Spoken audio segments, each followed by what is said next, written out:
Hello, and welcome to another episode of One Fall WrestleCast Live. Lots to talk about this week. WrestleMania is in the rear view. New plot twists. New faces that seem familiar. Lots and lots of drama. Lots and lots to discuss.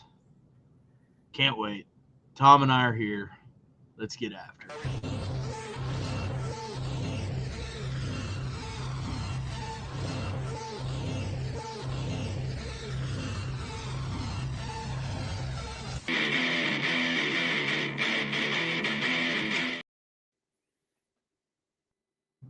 You broke it.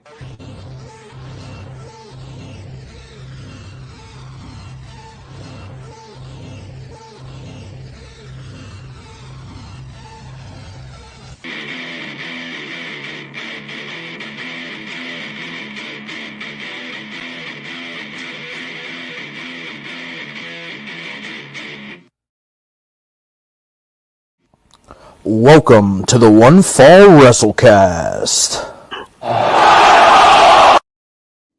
Hey, remember when Derek used to do this with us? Yeah, I do remember when Derek I was used to just do this thinking with about us. that because I saw him on the intro, and I was like, "Hey, I remember him." Yeah, he's still in there. I just haven't, redone it. And Yeah. I really was holding out hope that maybe one day he may return to the chair, but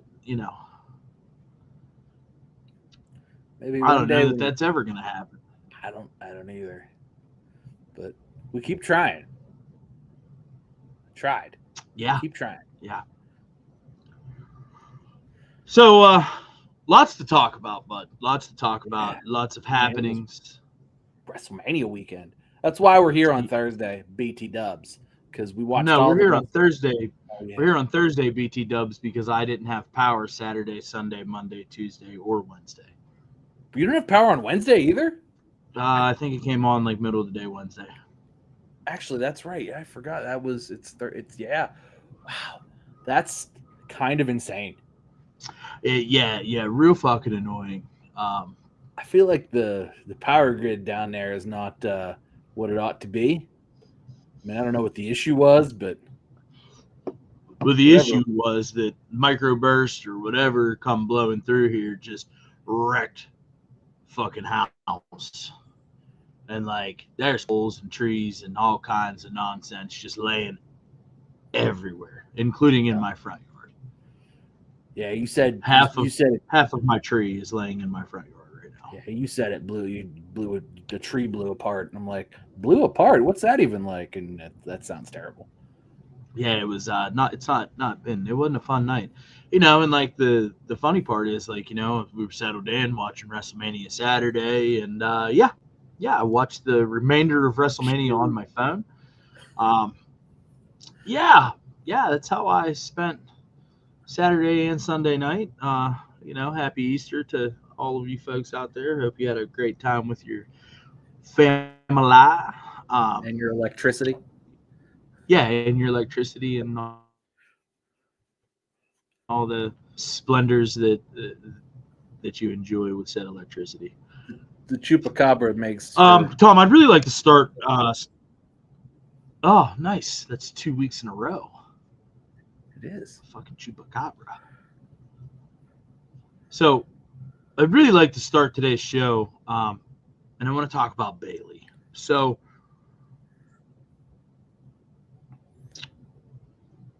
it's no secret that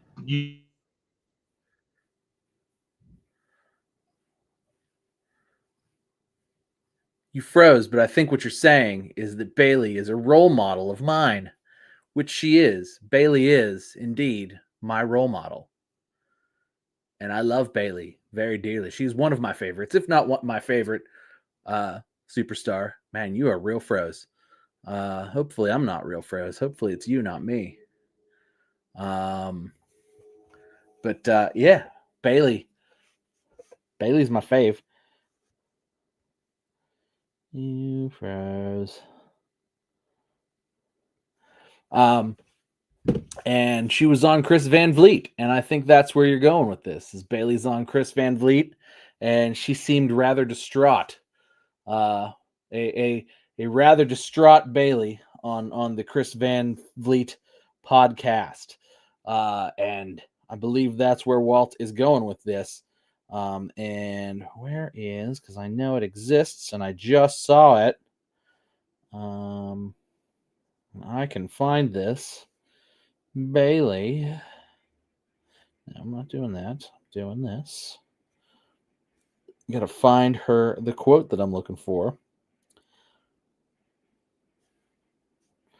on the Chris Van Vliet podcast. Because, quite frankly, here we go. Here we are. Here's the quote. I know you guys can't read that, but just so you know, I'm reading what Bailey had to say. She said, and I quote, "I don't get on the press conference. I don't get on the posters. I don't get to do the talk shows. I don't know what else to do." And it's not like there's an issue. There's no heat backstage or anything like that. Hunter and I have a really good relationship. Bruce and I have a really good relationship. All the TR, I have such a good relationship with them, and I've always been professional. Hunter has gone on a press conference being like, Bailey's this, Bailey's that. She's everything that you could possibly want out of a superstar, which I appreciate. But it's like, all right, well, what do I need to do to get me there? Get me on the poster. Get me on the walls and stuff. And, to be in the main event. And she went on to say during that podcast that, she pitches things and, she's more or less kind of a lot of what Karrion Kross is saying is that she's more or less just kind of a good soldier. And her being a good soldier leads to, she doesn't necessarily even always want to go on and ask for, or, give them or say that, she doesn't like this creative and suggest something else because, when he's back, I was just talking about the Bailey quote. Yeah, keep at it. Stay on it. I'll pick up where we're at. Anyway, so what I had said was that Bailey had made that statement about how she has a great relationship with everybody in the back, but what does she need to do to get to that level of, being on the posters, being on the side of the truck, being on all that, being in the main events and everything like that. Like she's kind of the poster child. And I know you and I have talked about this 100,000 times, is that Bailey toes the line. And she is always reliable. She turns chicken shit into chicken salad. And even if something's not working, eventually she'll get it there. But she has, at least since her pandemic run and since she got hurt the last time, and she was out for a while after her historically long title reign, she's basically been left on the sidelines. And that's that she was expressing her frustrations of that to Chris Van Vliet. And I think it's very warranted because it's no secret that I'm a Bailey mark. I love Bailey. I think she's great. Every time she's won the title, I've jumped, yes, fuck yeah, woo. And then it's always my hope that she holds that thing indefinitely. And I thought that for me, she really kind of saved that whole pandemic because she carried the title week in, week out in front of no crowd, but really made it work. And, then everybody who was like, all right, we'll come back to work now, came back to work. And I guess she got hurt also at the same time. She hurt her knee or something in a weird thing, like a workout at the performance center. She said that it was worse than anybody knows. Yeah. So, and she almost didn't come back from it.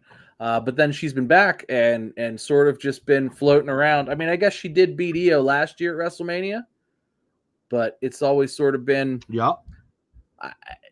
she's sort of played second fiddle to just about everybody, basically her whole career. She's been second much fiddle like Seth Rollins, huh? Kinda, except he seems to kick the door in relatively often and then be put back on the back burner, but then kick the door in again. Where she doesn't seem to do that. Yeah, and I really got the vibe that she is gone. Like when her contract's up, like she's gonna leave. Yeah, yeah, very much got the vibe that she's ready to just get the fuck out of WWE.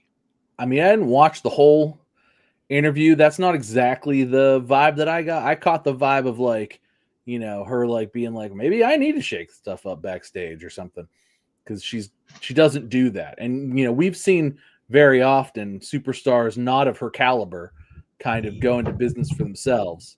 Yeah, but there was plenty of parts of that conversation where it was like, well, you know, I got a year and a half left on my deal, and you know, we'll see what happens. And he was like, God, you know, Chris was like, you're not going anywhere. She was like, yeah, maybe. You know, just, and then later on, she said, you know, I see where we're at. You know, and all of these younger, you know, amazingly talented women are coming in, and you know, it's pushing some of us out. And you know, she talked about how much fun that Mercedes is having, and despite laying stanker after stanker down, you know, she's enjoying herself. You know, she's out there living her best wrestling life. And we talked about John Moxley in that same light many years ago. You know, so there was some inklings, and then, you know, other things that she talked about too. You know, as far as, you know, well, I don't look like them, or I don't do this, and then the stuff that you're talking about. I don't know, man. I really get this feeling that like, I mean, maybe, and I don't know.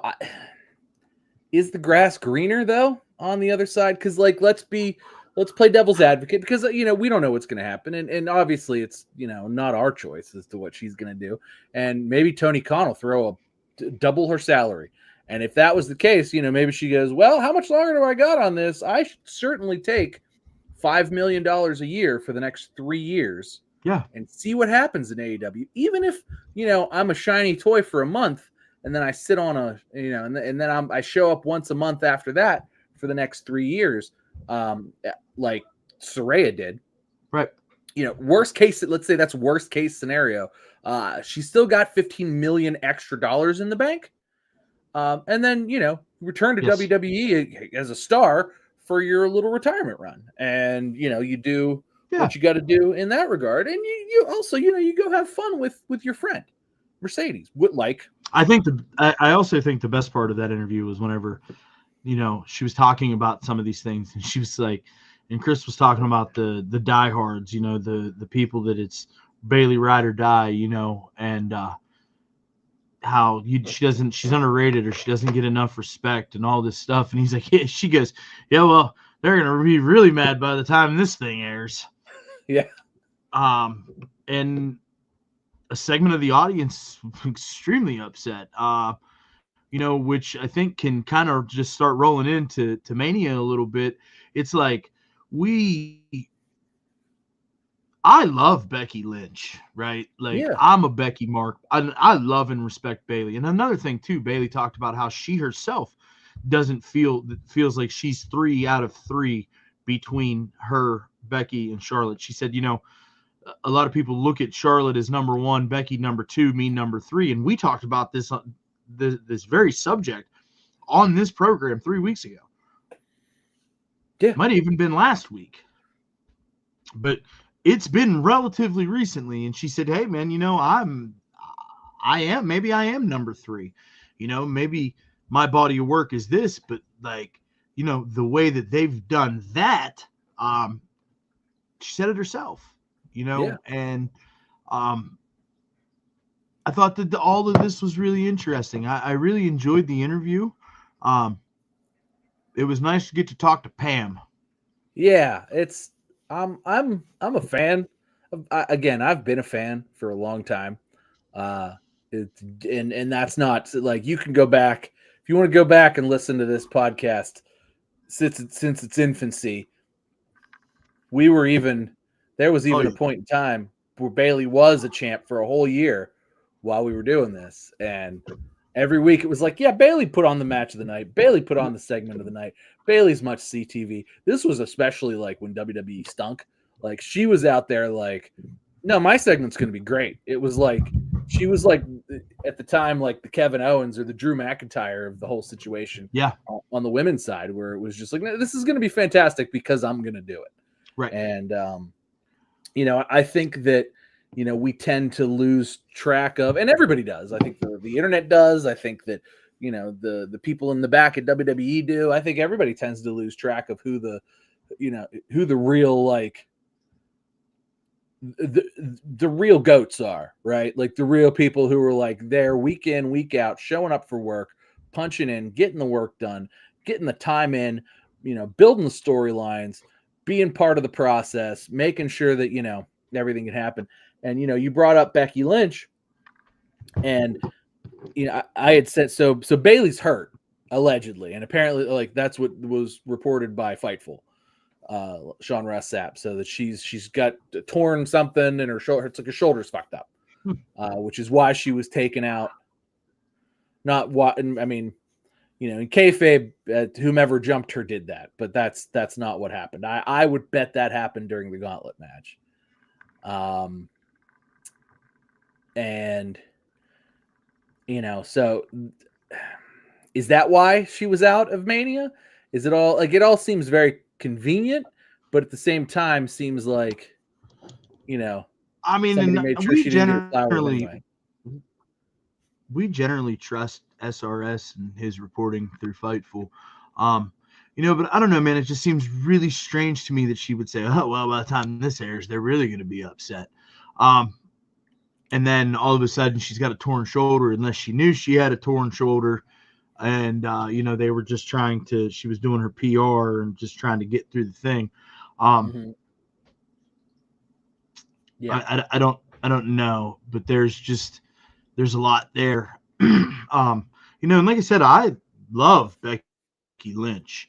I'm a giant Becky mark, but there's been several occasions now where I feel like she's politicked her way into a spot. Maybe. And Yeah. WrestleMania 41 night 2 was one of those times. I mean, was she there because, and I think we knew by Monday that I think the news hit Monday afternoon that Bayley was hurt. And I'm like, okay, well, I guess that makes sense as to why Becky was there on Sunday and why they took Bayley out, but also that still sucks. And well, they wrote her off on Friday. Right. But like, I mean, she didn't get hurt on Friday. Like she was hurt before that. And so they would have had to know, right, to write her out. Yeah. Sorry, I have to dad this. Okay. So I'll give my spiel and you go do your thing. But it feels like they should have known. They knew that there was something going on Friday, and on Friday, when they hurt her on SmackDown, because there was an attack backstage and Bayley was hurt and Lyra was standing there. And like, who did this? We don't know. And Liv and Raquel were like, I don't know. It wasn't us. Oh, we didn't do it. What are we talking about? We're just walking in. We've got our suitcases here with us. It was hard. It was at that moment, it was like, watch, like, you got to be fucking kidding me. Like, they're really taking Bayley out now of WrestleMania on Friday. On WrestleMania Friday. This is like the Good Friday for those of us who celebrate WrestleMania. Happy WrestleMania week to those who celebrate. Like, this was our Good Friday, right? It was our Good Friday night SmackDown. And, they took a fan favorite out on Friday before she was supposed to have what kind of felt like, like a consolation prize WrestleMania match in the first place. Like, they took her out of her consolation prize match. And it all felt dirty. And we talked about this. I know Walt's not here to corroborate this, but we talked about this on Friday where it was like, this feels dirty. This feels wrong. Why are we doing this? Like, why are we doing this to Bayley? Like, she didn't deserve this. She almost deserves to be going into WrestleMania as a champion. Like, she don't deserve this. And that it was what it was. And in addition to her and Lyra being part of what was a tag team match, like, it sort of felt like maybe they should be fighting each other for the Intercontinental title, the women's Intercontinental title, instead of us leaving that. Both women's mid-card titles, which are brand new for this year and have never been defended on WrestleMania before because they're brand new. Maybe those should have been made a bigger deal and should have been defended on WrestleMania as well. Maybe, we could have had, because clearly we had it was the women's tag titles were defended on Sunday and then they were defended again on Monday immediately after. So, it was like, who the hell's booking this shit? Shane O'Mac? Like, is Shane McMahon back there booking these back-to-back, title defenses and rematches real fast? Like, that was a Shane McMahon thing when he was the general manager. Everybody had a rematch clause, which was ridiculous. What a terrible, this was during the most abysmal period of WWE, the rematch clause. What an abysmal, like, ugh. Like, okay, you're telling me that there is so much legal jargon that goes into being a champion, that there is a clause in a piece of paper when you go and become a champion, that after being said champion, you get a rematch. Hey, he's back. So I was just talking about how, Bayley kind of got done dirty and was given a consolation prize match for the tag titles. When she probably should have at least been on that card proper, fighting for or defending one of the mid-card titles, like for the Intercontinental title. Agreed. Which were both not on the card. Which were both not on the card, despite them being new titles, and they would have been the first year ever. The Intercontinental Championship was shown heavily. I mean, it was shown, but it wasn't defended. It was represented, I guess, but it wasn't defended. When was the last time Lyra defended that thing? I think against Bayley, but it was like a month ago. No, it was like 3 weeks ago. Okay, but still, it's WrestleMania season, pal. You can't be defending title belts. Are you like you're taking Bayley's side? I feel like that's here. I feel like that's my default position. If we're being fair. I'm not. I mean, I'm here for it, but it's a juxtaposition, because 3 weeks ago when we were talking about the internet criticizing Triple H's booking, you defended that too. Oh, I'm still going to defend Triple H's booking. Look, just because he's not using one of my favorites in the way that I prefer does not mean that I think that what he's doing is bad. I just don't think he's perfect. And I think that this is a hole that was a very clear, like, hey, we're fucking up here, and somebody missed that entirely. But everybody else didn't. But somebody between Triple H and Bruce Pritchard and everybody else in the back missed that and didn't address that. But everybody else was like, hey, you guys got these new titles and you got Bayley, and everybody's not like, this is fucked here. Like, this is not good. So you're saying that Chelsea Green probably should have defended the United States Championship against Bayley or Zelina Vega instead of Jade Cargill versus Naomi on night one?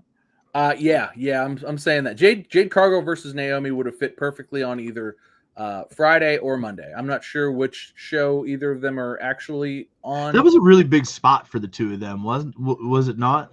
It was, but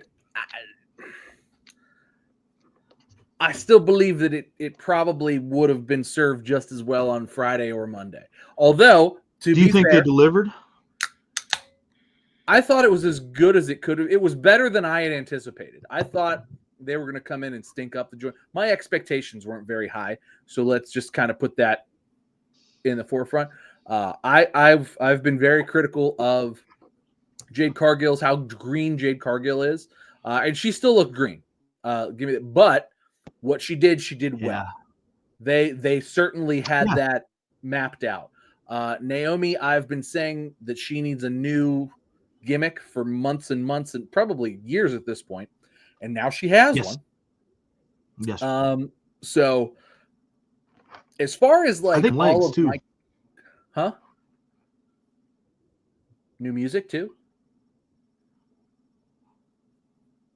What'd you say? I said I think it's got some legs too. Oh yeah, for sure. I think it's Can good you not stuff. fucking Actually, hear me?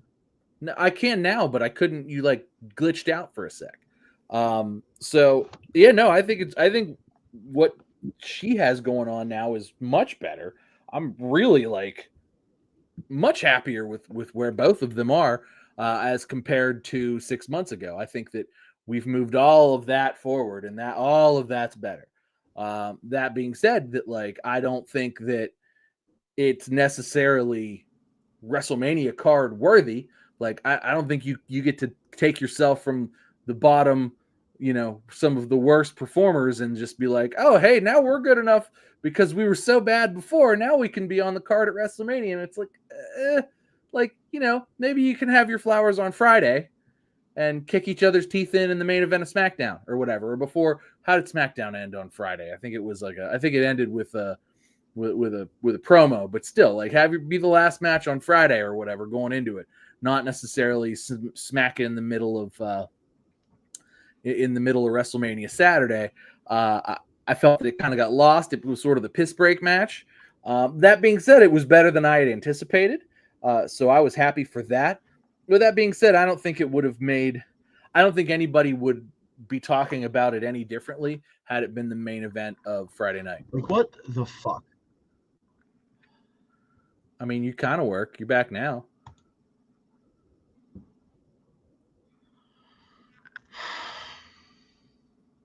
You all right? Are we good? I think so. I'm getting irritated here because all I've heard for the last 6 minutes was Oh, we're gonna have a fun time rewatching this then.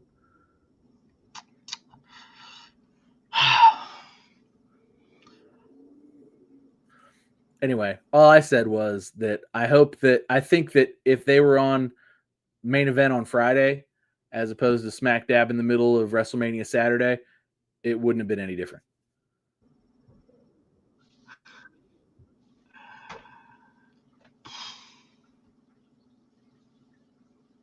It's like you stop when I talk. It's like when I talk, you freeze. I don't know what it is. And then like I said, can you hear me? And then you answered it 12 whole seconds later. This is going to be great audio listening, like it's going to be fucking great audio listening. Maybe you just need a picture of yourself. Oh, and I think you crashed. Oh no, there you are. Okay. Okay. Are they like downloading Are they like downloading HD videos up there? We downloading 4K. Walt, everybody's downloading 4K videos upstairs in Walt's house. Everybody, so they're streaming from Disney Plus on 6 different televisions. They are downloading 4K videos on LimeWire like it's 2006, and they are. I don't know. Somebody's playing Fortnite. That's what's happening. But they're playing 4K Fortnite. We're playing 4K Fortnite. I was making fun of everybody upstairs. I don't know what is happening. Close back processes or something. I don't know. So hopefully we're good now. Hopefully good. And to continue on this whole like Bailey piece, right? Like, I feel like she also kind of insinuated a little bit that the women's division isn't getting enough TV time. Actually, she didn't insinuate it; she fucking said it. Yeah. But then you look at the WrestleMania card, and I mean, the women's division was extremely well represented. Oh, yeah. You got Tiff Stratton versus Charlotte Flair, which was a fucking absolute train wreck. It wasn't as big of a train wreck as I thought it was going to be. Charlotte versus I mean, it definitely could have been a lot worse. They had no, like, what the fuck is happening? I don't know. They weren't good partners in that. I don't think Tiffy and Charlotte. They were not great. They did not have the chemistry. that I think that they maybe ought No, to have had. I think that shit got shut down. Yeah, I think they were just out there trying to be on their best behavior. I mean, they beat the fuck out of each other. They sure did. We thought Tiffy had broken teeth. It was just blood. Yeah, we did. I mean, she had some she had some good old welts on her face. Big ones on her forehead, like some knuckle looking ones. I mean, fucking Charlotte was hitting her with a couple of 2 pieces and a mashed potatoes, Yeah. And I mean, Tiffy gave it right back. I think that the right decision was made with Tiffany retaining. I do too, and I think that it further solidifies. First of all, Tiffany hasn't been the champ that long, but I think it sort of legitimizes her reign because she had to cash in Money in the Bank to do it.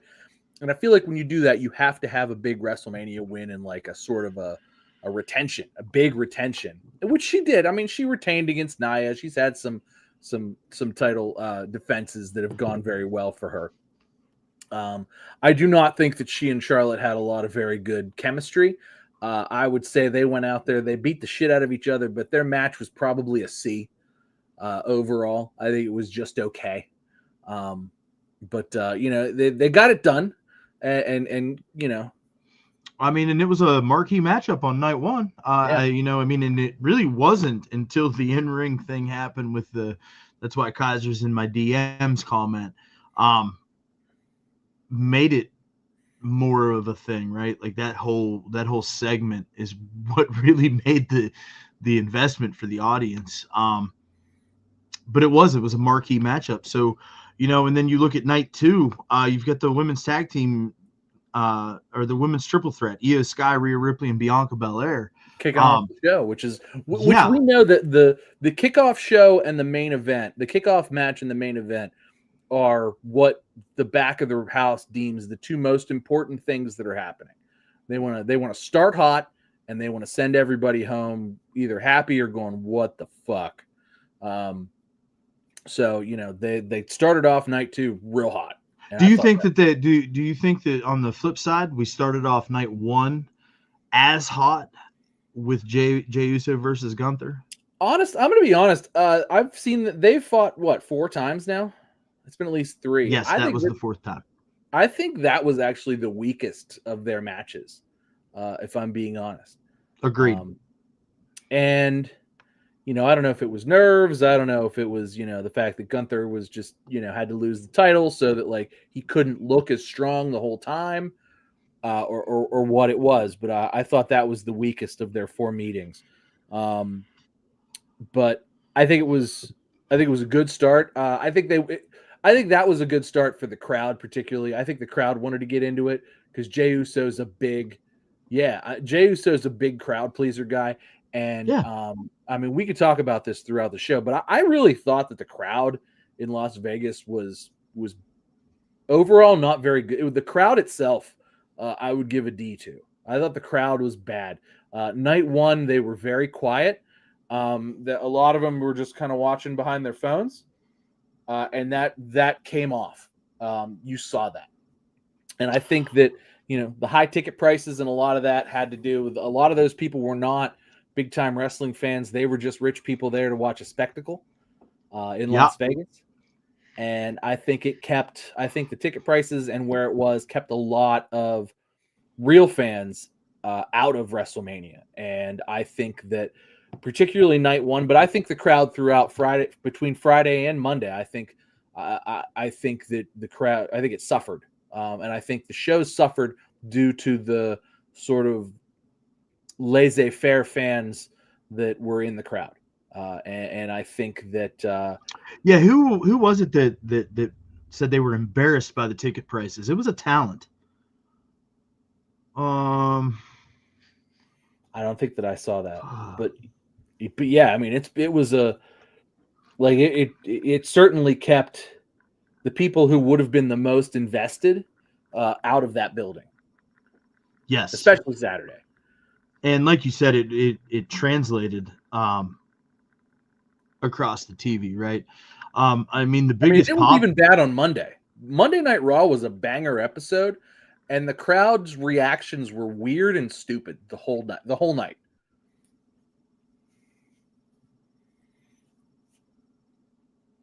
Like they Yeah. fucked up a few different spots. The crowd made everything noticeably weird and bad. Including I would say at first, I mean on Sunday, the pop that Dom Mysterio got, like, I mean, he probably deserved the pop, but like that's not how you should have felt, you know? Yeah. And I think that was just sort of, had that been the first time that happened, like, oh shit, the crowd really got behind him. But I felt like the crowd didn't really know what was going on either night. So like that happening was just sort of more of a like, well, this crowd's stupid. They don't actually understand what's happening. They're just kind of fucking up, you know? And it was just more of a solidification of that more than it was, oh shit, Dom actually got over or something, instead of just getting heat like he's a baby face now. But like, no, it's just this crowd is stupid because they've been reacting stupidly for 3 nights at this point.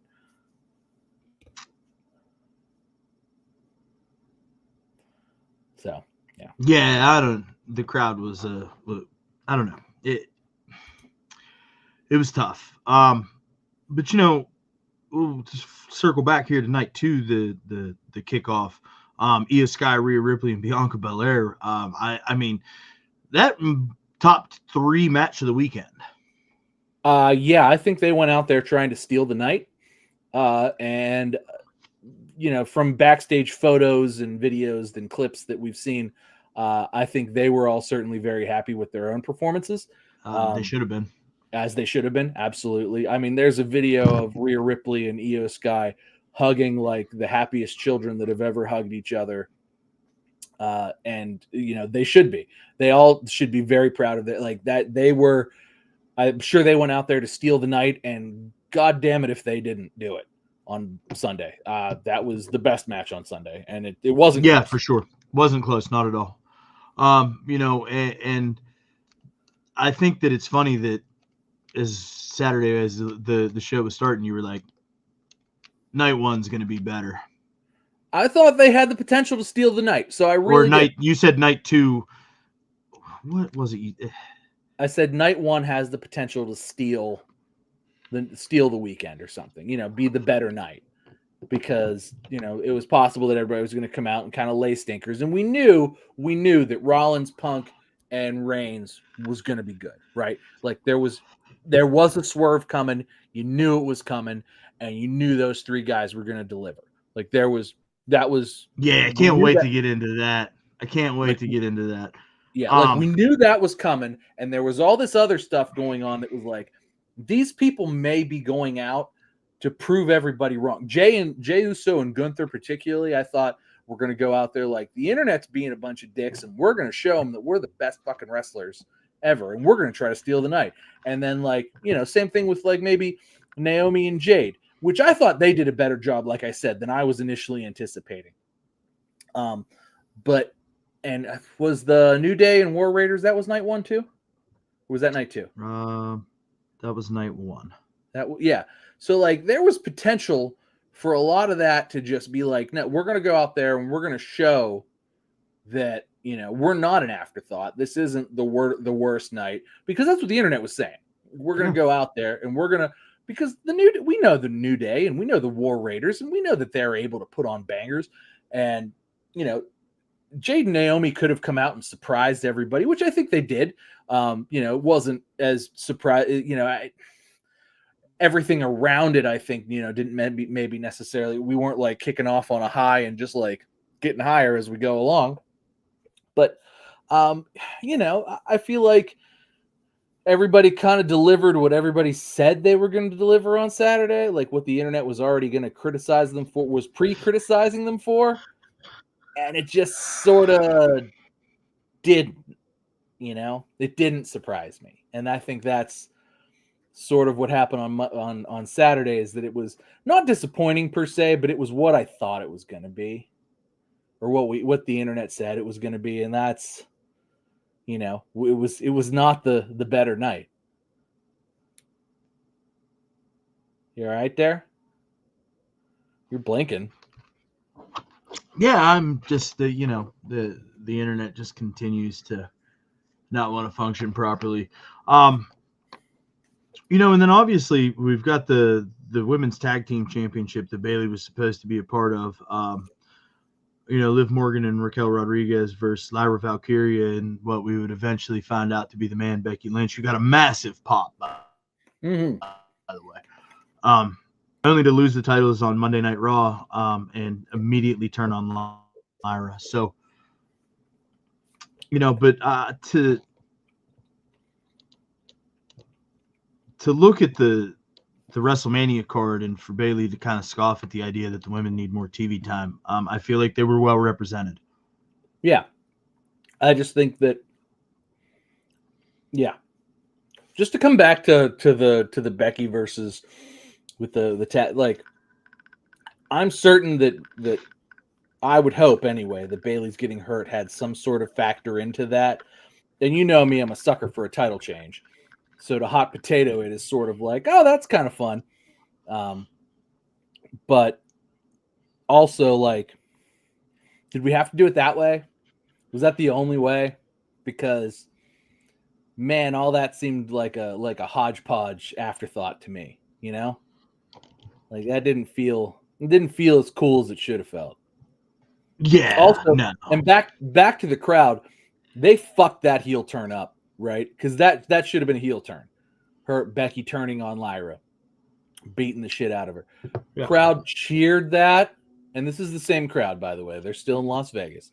Crowd cheered that. One more time. One more. Becky should not have done it one more time.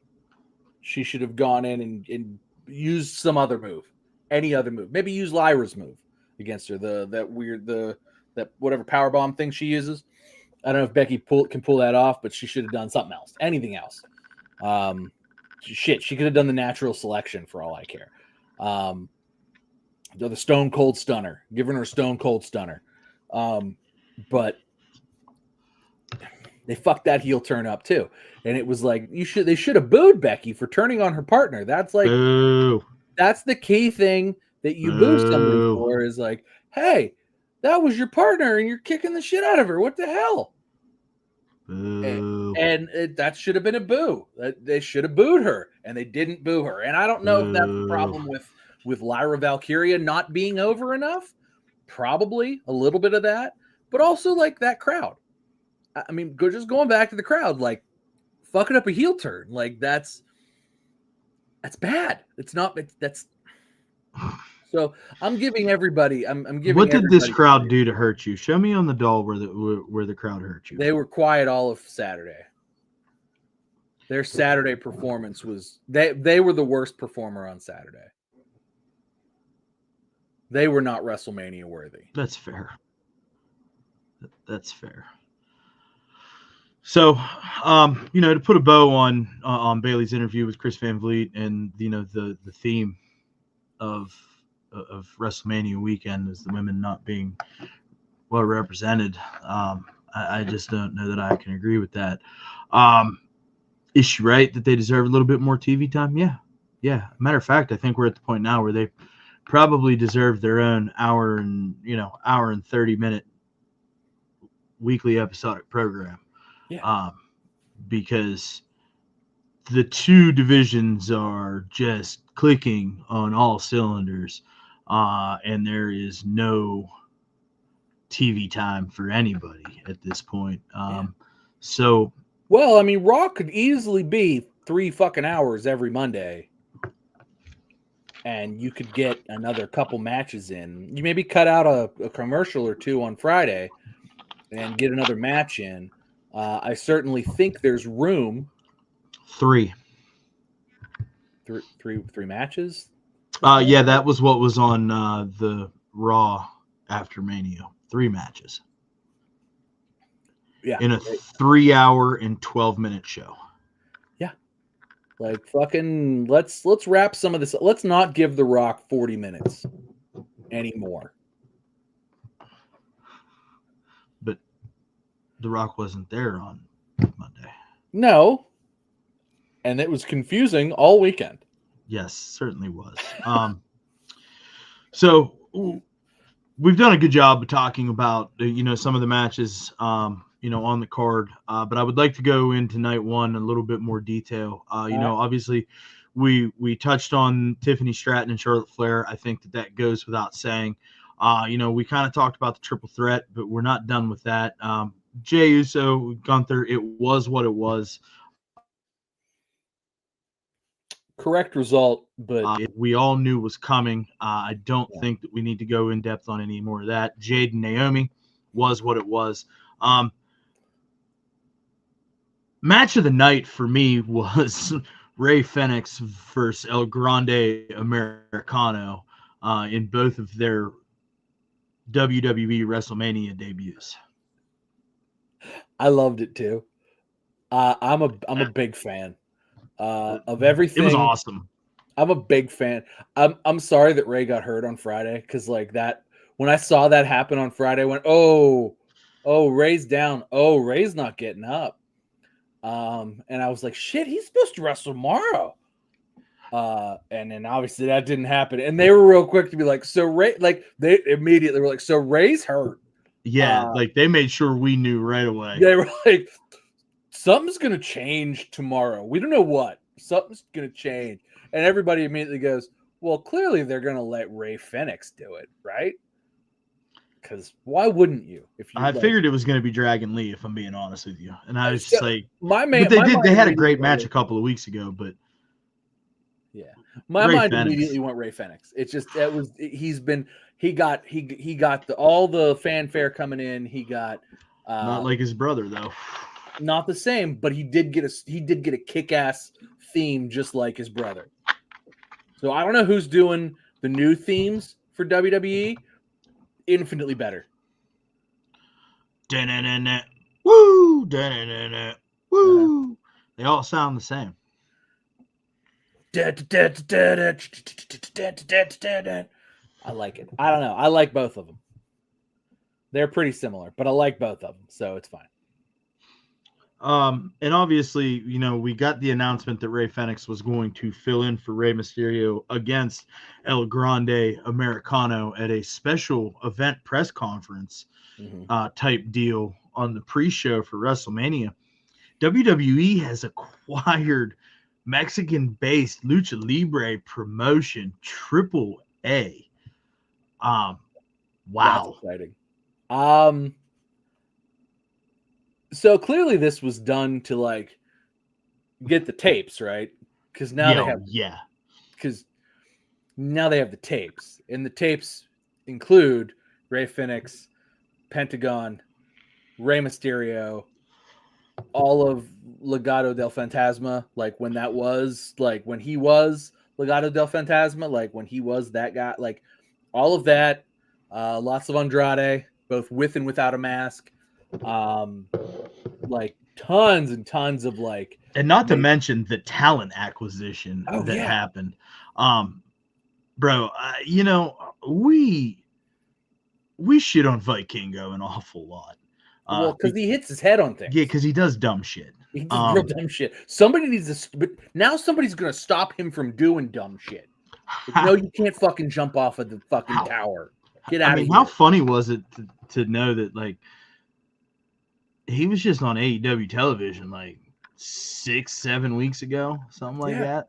And then he was ringside at WrestleMania. Crazy. He super kicked El Grande Americano. Super kicked him at WrestleMania.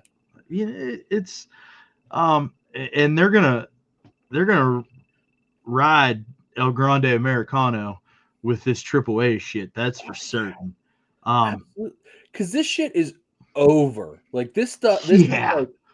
This is like, oh my god, the videos of him like the still image videos with they're like kind of like old timey looking, but it's like it looks AI. It's just, oh my god, it's like whomever's coming up with this and putting this together. So let me tell you how over El Grande Americano is. Okay.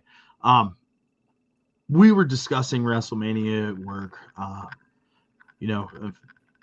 friend of the show that works with me, we were discussing WrestleMania, and you know, he was like, "Oh well, Americano, El Grande Americano. I was off on Saturday, and El Grande Americano just having to wrestle at WrestleMania.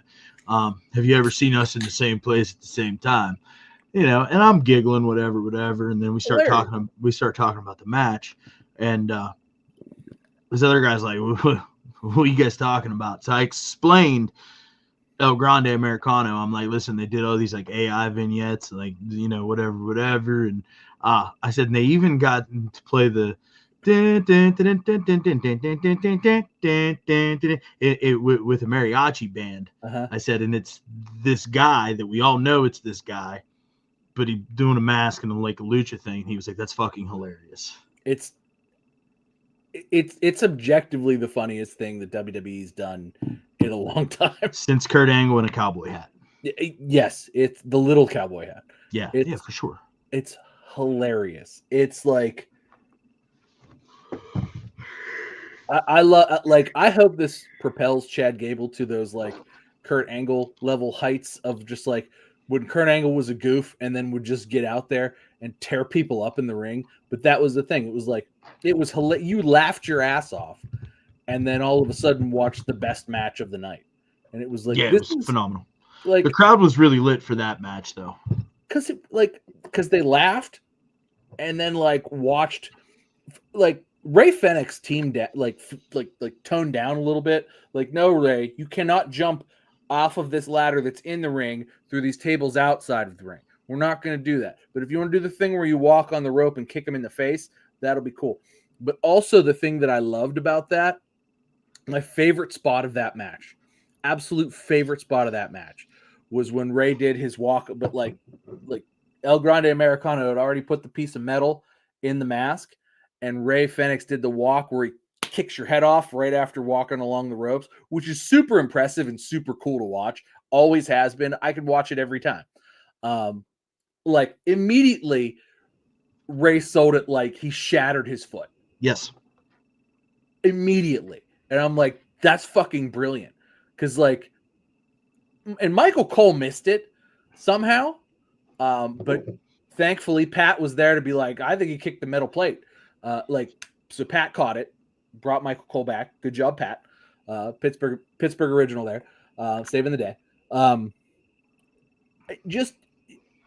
I've never seen you've seen Ray Phoenix do that.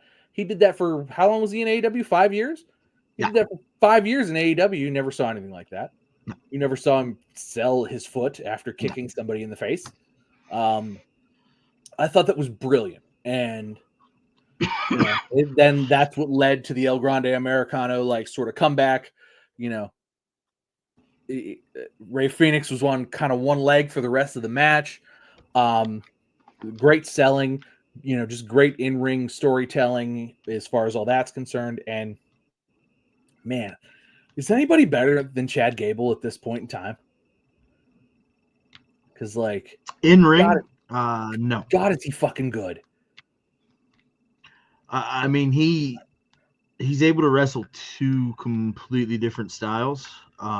Because if indeed Chad Gable is El Grande Americano, okay, like I'm not here to speculate, and I'm not here to accuse Chad Gable of being El Grande Americano. All right, that's not okay.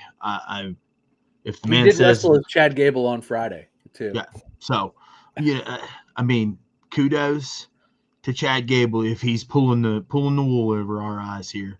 All right, and he is in fact El Grande Americano. I'm not saying that he is, but if he is, he's able to wrestle two different styles, and they are both equally impressive. His ability to be a high flyer, in his way, is so fucking cool. Yeah. And then to be able to just like turn that off and tone it down and then slow it down to a more methodical type pace as the Chad Gable guy. If in fact El Grande Americano and Chad Gable are the same person. Again, I'm not saying that they are, but they might be. And if they are, that's pretty fucking cool.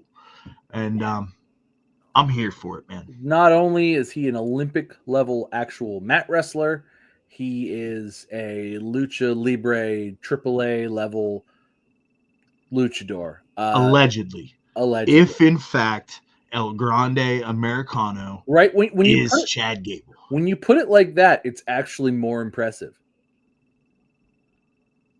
Right? Allegedly. Allegedly. Like if it's the same person, it's actually more impressive. Yeah. Yeah. Because it Right. is, but like You're almost rooting for them to be two different people. Right, because like nobody should be that good at both of the things. Just like Elias and Elijah. Right. Except Okay. better than both of them. Allegedly. Allegedly. We never got I mean, we never got Elias to full bloom. no, well, let's not forget about Elrond. R.I.P. Elrod. Or Elrond.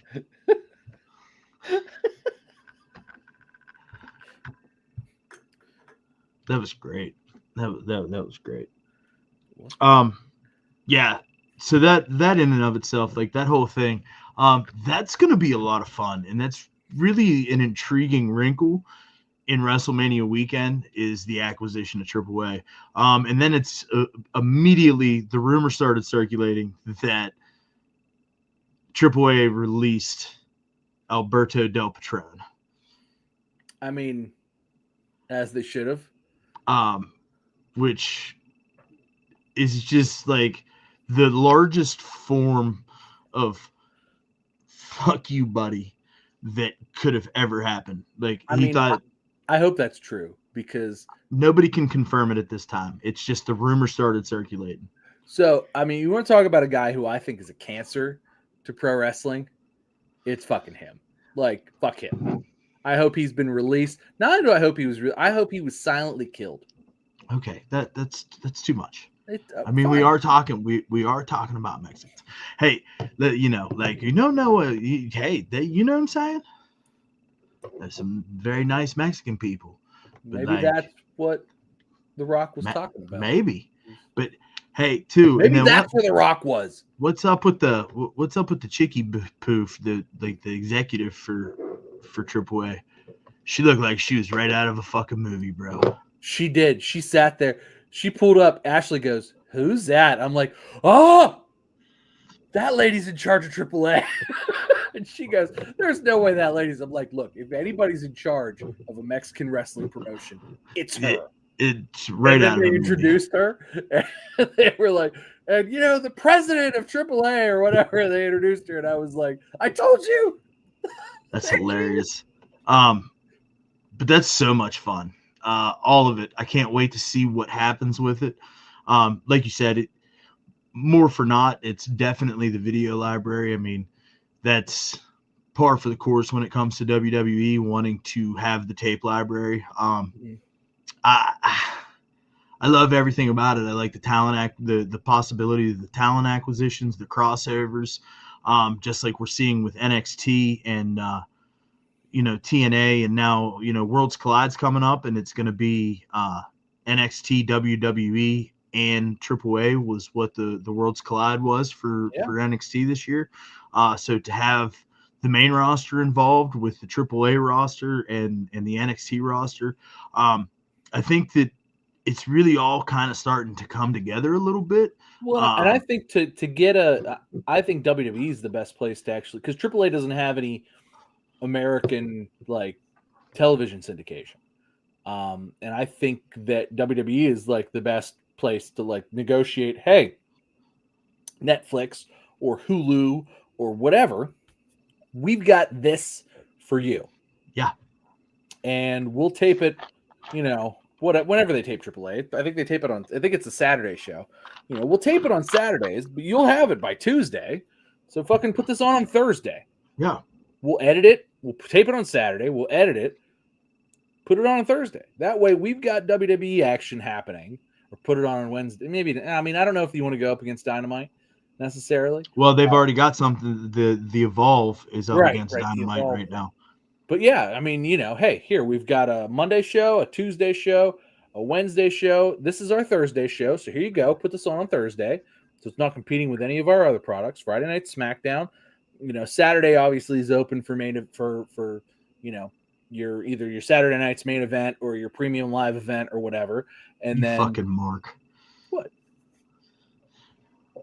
The premium live event, the fucking pay-per-view. All right, the pay-per-views, but they're not. They're PLEs because I'm not paying per view. Yeah, but we grew up in the is. pay-per-view era.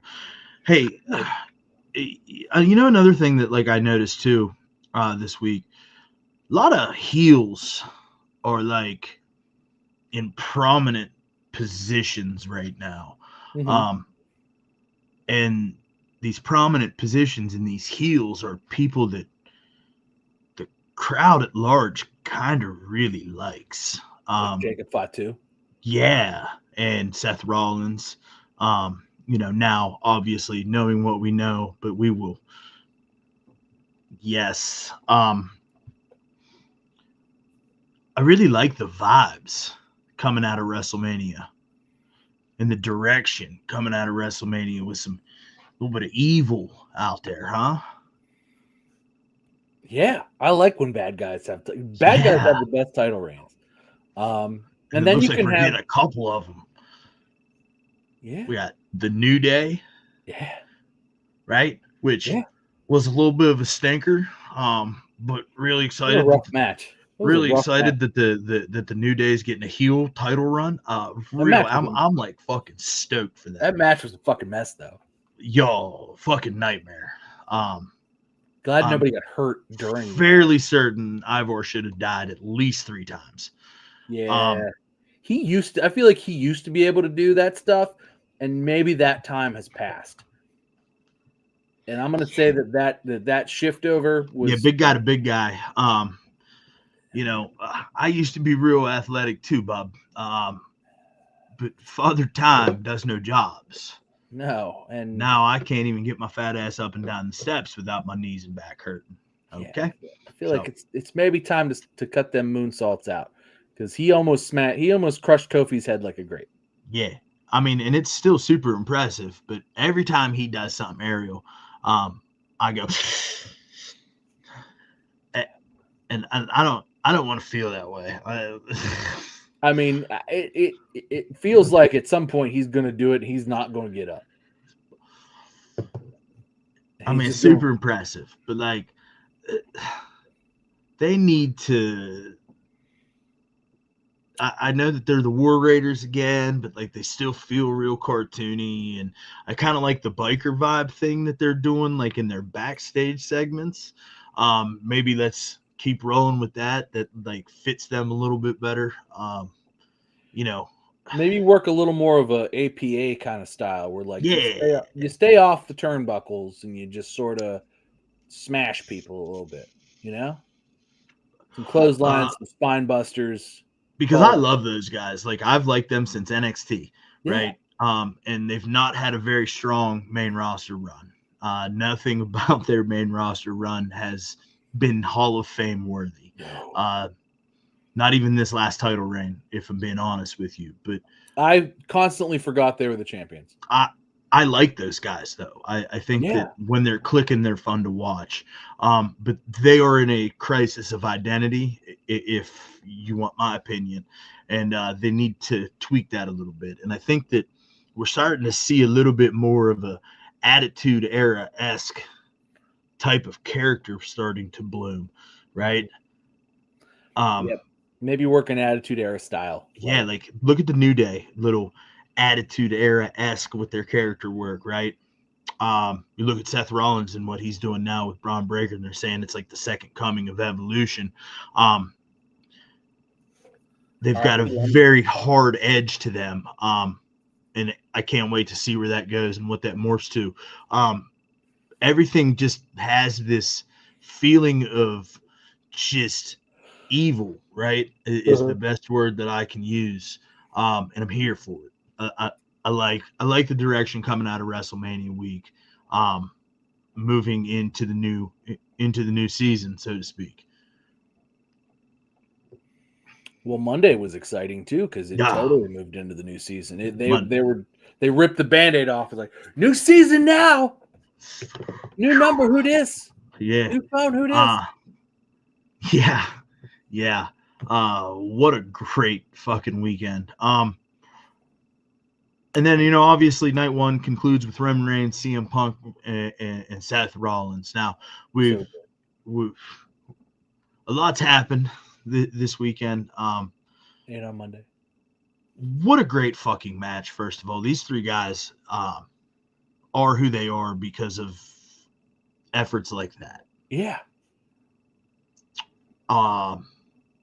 They went out and showed that, hey, guys, we're actually better at this than everybody else. Yeah. And we were like, yeah, no, you really are. You guys are better at this than everybody else. Because that was great. That shit was A+, number one, top shit, which is hard because like they were following what was mostly a dead crowd for most of the night. And they walked out like, no, this is just our crowd. Yeah. And they took like they forced a crowd that had no fucking clue what was going on. They forced that crowd to give a shit. Yeah. They did what was legitimately the hardest thing you can do in pro wrestling, is they walked out to a crowd of not pro wrestling fans for the most part. People who were there for the spectacle and because it was expensive and in Las Vegas. And they walked out there and they forced those people to care and feel the way they wanted them to care and feel, despite those people having no fucking clue what was going on. Now, I'm not sure if they like showed a quick promo package before. They probably did because we saw it on Peacock, but at the same time, like, are those people paying attention? Holy shit, though. Those guys went out there and put on the match of the night, bar none, by far, and they made it look effortless. And then, like, we knew there's a swerve going into this. Something's going to happen. And I love when that happens in wrestling because it's like, there's no way this goes through and Paul Heyman just stands there, right? Like, that's not, like, that was not going to happen. Like, we knew something was coming. Something had to be coming. And there he goes. Paul aligns himself with Seth Rollins because Seth Rollins, who is right, who took a page out of Kevin Owens' book, Seth Rollins was right. This guy can't be the future. This guy takes his ball and goes home. He can't be the future of pro wrestling. This guy is a part-timer. He's already made it in this industry. He can't be the future. I'm the future. The only correct, I need to win this so that I can save wrestling, right? And I'm going to do that by any means necessary. Lo and behold, any means necessary is he takes the wise man. Loved it. I loved every second of it. I was like, God, I hope this happens. So the way that, like, after Heyman hit Roman with the low blow, right? So they really telegraphed that the CM Punk thing was going to happen. Like, just, I was like, why is he? And then boom, right? I was like, oh, okay, well, that makes fucking sense. And then he's like, oh, you made me choose. And then he hands the chair to Roman, and Roman beats the fuck out of Punk. And he's like, look, it's the Shield. It's the Shield. And then he, like, kind of gave Roman a little bit more space than he did Punk. And then he hits him with it, and he, like, tries to get him to, fall towards the shot. You know what I'm saying? And Seth's standing there, and he just goes. And Heyman hands him the chair, and I was just like, bro, that's fucking so badass. It was such a good shot. Like, the cinematography, it was absolute cinema, right? Yeah. Oh. Absolute cinema. Beautiful storytelling. And, like, I like this a lot for a reason of, like, I feel like somebody always ends up playing second fiddle to the top guy. Like, we had it with Hogan and Macho Man. We had it with Hogan and the Warrior. We've had it with, what was it, Cena and Orton, really? I guess Orton was sort of second fiddle a little bit. Yeah. But, we had it with Edge and Cena. With Edge and Cena, we had it. I can't wait till we talk about that. We had it with Batista and Triple H. So kind of somebody always playing a little bit second fiddle. But I feel like Seth, despite often playing second fiddle, often gets one up on Roman in a way that makes Roman look like he underestimated his former Shield But, I brethren. mean, he is the architect after He all. is a visionary. He is a revolutionary. And I mean, I really think that this was sort of the culmination of everything Seth's been doing for like throughout the whole bloodline thing. And you know, everybody, oh well, Seth, you know, they sold it like it's a heel turn for Seth. But I No. don't feel like this changes his character at all. No, not at all. Not at all. I feel like And that I think that's what's the most intriguing thing. he's It been really telling just us. He's been makes it telling us. deeper. He cut a promo on Friday. Crossed his legs, sat in the middle of the ring, and cut a promo on Friday, and told everybody. I mean, again, Las Vegas crowd, but I thought I was into it. I'm like, you know, Seth's right. You know, going into this, and then he did exactly what he told us he was going to do. And commentary was like, "Are you fucking kidding me? Man, you've bastard." been like all over this crowd. This crowd this fucking week. They were the just heels. got in your fucking. They are. They're stuck in my craw. Wow. Yeah, stuck in my craw. My craw is stuck. Hey, listen, what you do in the privacy of your own home. Here we go. It's none of my business, okay? I don't need to know about your stuck in with your craws and your crawls or whatever the fuck it is you're doing over there, all right? This is a PG-13 show, all right? It's not fucking X-rated, all right? It's a family show. God bless America. But no, I thought I loved it. I loved the end. And can we talk about what happened on Monday? Sure. So on Monday, to close the show, and this is, you know, what, like, you know, Seth comes out with Paul. They come to explain themselves, but of course, out comes CM Punk, and out comes Roman Reigns, but then out comes fucking Braun Breaker. Jesus Christ. And everybody gets fucking spears and stomped, and Braun Breaker and Braun Breaker and Paul Heyman and Seth Rollins are standing in the ring. What if they add Bronson Reed as a heavy? Holy fuck! Or there's like they could add. They don't have to add.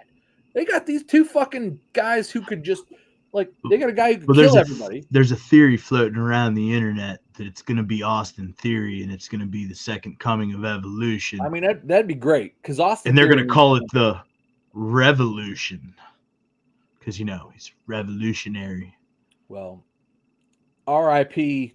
Lemmy, because it would be great if Motorhead did their theme too. That would be very full circle of it. Yeah. So we keep eyes on that. But bro, I love what is happening. Oh, it's so good. It's like this is everything I want to like. I didn't know this was what I wanted, but like now I want them to run roughshod on WWE like the Bloodline did. Yeah. But like in a sort of different, more calculate, like where the Bloodline sort of did it with numbers and brute force, a more calculated kind of cerebral assassin-y kind of thing. Yeah. Because with the Bloodline, it was like there were like fucking 6 of them, right? Like there was just too goddamn many of these guys. I can't wait. Was like there were so many. It was just like, all right, well, I'm gonna fight you. Well, you're gonna fight big 6 juicy dudes. porterhouse, cooked medium rare, right? Got great grill marks on it. You know, just looks good, right? Looks like you can't wait to eat that fucking steak. Yeah. Okay. And then you cut into it and it's just perfect. Everything about it just looks great. All right. Smells fantastic. You can't wait. Take that first bite. You're like, man, this is fucking great. All right. And then you cut into the other side and get a little bit of a different steak. Okay. Mm-hmm. You're like, yeah, this is top notch right here. Yeah. And I like that it's basically like I'm sorry, what was I talking about? I don't know. You made me hungry. But it's basically like, hey, we're smarter than you. That's really what this faction is gonna be. Regardless of how many people end up in said faction, I would love it if Austin Theory did. The man needs some And if I'm being fair, if I'm being honest, because he also sat down with Chris Van Vliet this week, Yeah. and his This week too. He did an interview with Chris Van Vliet a couple weeks ago. maybe it was 2 weeks ago, but still, his interview with Chris Van Vliet, despite Chris kind of like giving him the prompt of like, "Hey, so you've been treated like shit and an afterthought lately," his outlook was very positive. On Chris Van Vliet, he's just like, I can't be on top all the time. Imagine if I'd have won at this point, what would I be doing now? You know, Yeah. it ebbs and flows, and that was basically what he said. Is it ebbs and flows? I'm great. It's fine. You know, too, and another thing, since you brought that up, WWE has kind of come under fire a little bit here recently because of how open they're allowing the talent to be. It's almost like they're trying to start. They're positioning it so that these people don't have to live their gimmick all the time anymore, right? Mm-hmm. Because even with the new Netflix series that's coming out, WWE Unreal, I mean, we're pulling back the curtain like fucking never before. Yeah, like the kind that you only see the curtain pulled back 20 years later, like on like behind the the behind the ring stuff. So like, The dark side of the ring. What are we doing here? I'm interested though. It kind of almost seems to be like, well, let's just put the dirt sheets out of business anyway. The only people that are going to watch this are the people that would already read the dirt sheets. So let's just put the dirt sheets out of business and let's tell our own story. Let's put it. Let's put our own spin on it. We have the video. We're allowed to show the videos. It's our video. I can show you this. I can show you the interview. All right. Okay. I like I that mean, outlook. so I think it depends on where it goes. It's certain. There's certainly going to be points where it's very much criticizable. If this went too far, and I fucking hate that. But there's going to be points in time where it's just like, you know what, the dirt sheets would have picked up on this anyway. But like, here it is. Yeah, I don't know. I'm interested to see what all that looks like. And after a fantastic night one, I was also interested to see what night two was going to look like. And obviously, we kicked off the show with Io, Rhea, and Bianca. We already talked about that. And we already talked about the women's tag team championship match. But weird through match. through it all, we had some fun here. Let's start with Randy Orton's Open Challenge, celebrating his 20th WrestleMania. A lot of speculation on who it could have been. Obviously, we get Rusev on Monday night. Could have been Rusev. He kind of spread it out that he was on his way to Vegas, and we knew that was coming. That signings could have been Karrion Kross. It should have been Karrion Kross. Probably should have been Karrion. That would have been a great spot for Kross. And there is an outpouring of support for Karrion Kross across the IWC that he should have been in that spot. And I think he's a little bit perturbed. But honestly, I think I liked his spot with AJ Styles better than had he just jobbed to. Yes. So, I don't know. Rocking a hard place. I think Karrion Kross' stock is on the rise. I sure hope so because, we have been uber critical of Kevin. Sure have been. And, we've also been at the tippy top of the highs with Kross. Back in NXT, we were over the moon with Karrion Kross. We defended, his treatment by Vince upon coming to the main roster and, essentially getting squashed by Jeff Hardy as the NXT World Champion, and then putting him in a dress and then making him a bondage character, and all of these things. He also immediately lost to Samoa Joe on NXT. Yes, and then took all the wind out of his sails. Yes, if he had sails left. And we've dogpiled on top of him when he got lost in the sauce and didn't quite know who he was or what he was doing, but he's figured it out. And he's on the uptick with a new personality and like all this stuff. And I'm a big fan of Karrion Kross. yes, I shit on him because that's what we do here. Yeah. Just like You do Tom bad and Finn shit. Balor, and we're gonna get to that in a second. But good for Kevin. Good for Kevin. Absolutely. I hope he gets his just desserts. Yeah, I thought that his spot with AJ was actually, in retrospect, hindsight always being 2020, of course. I think that in retrospect, his being out there to yell at AJ Styles versus Logan Paul and be part of all of that was better for his stock price than it would have been to have him randomly get squashed by. Yeah, and then they followed it up on Monday with a little interaction or what referencing it, and I think we're gonna get a Cross and AJ feud, perhaps. I would love that. I would love to see Cross and AJ at Backlash, and I think that's where we're going. And I think that's.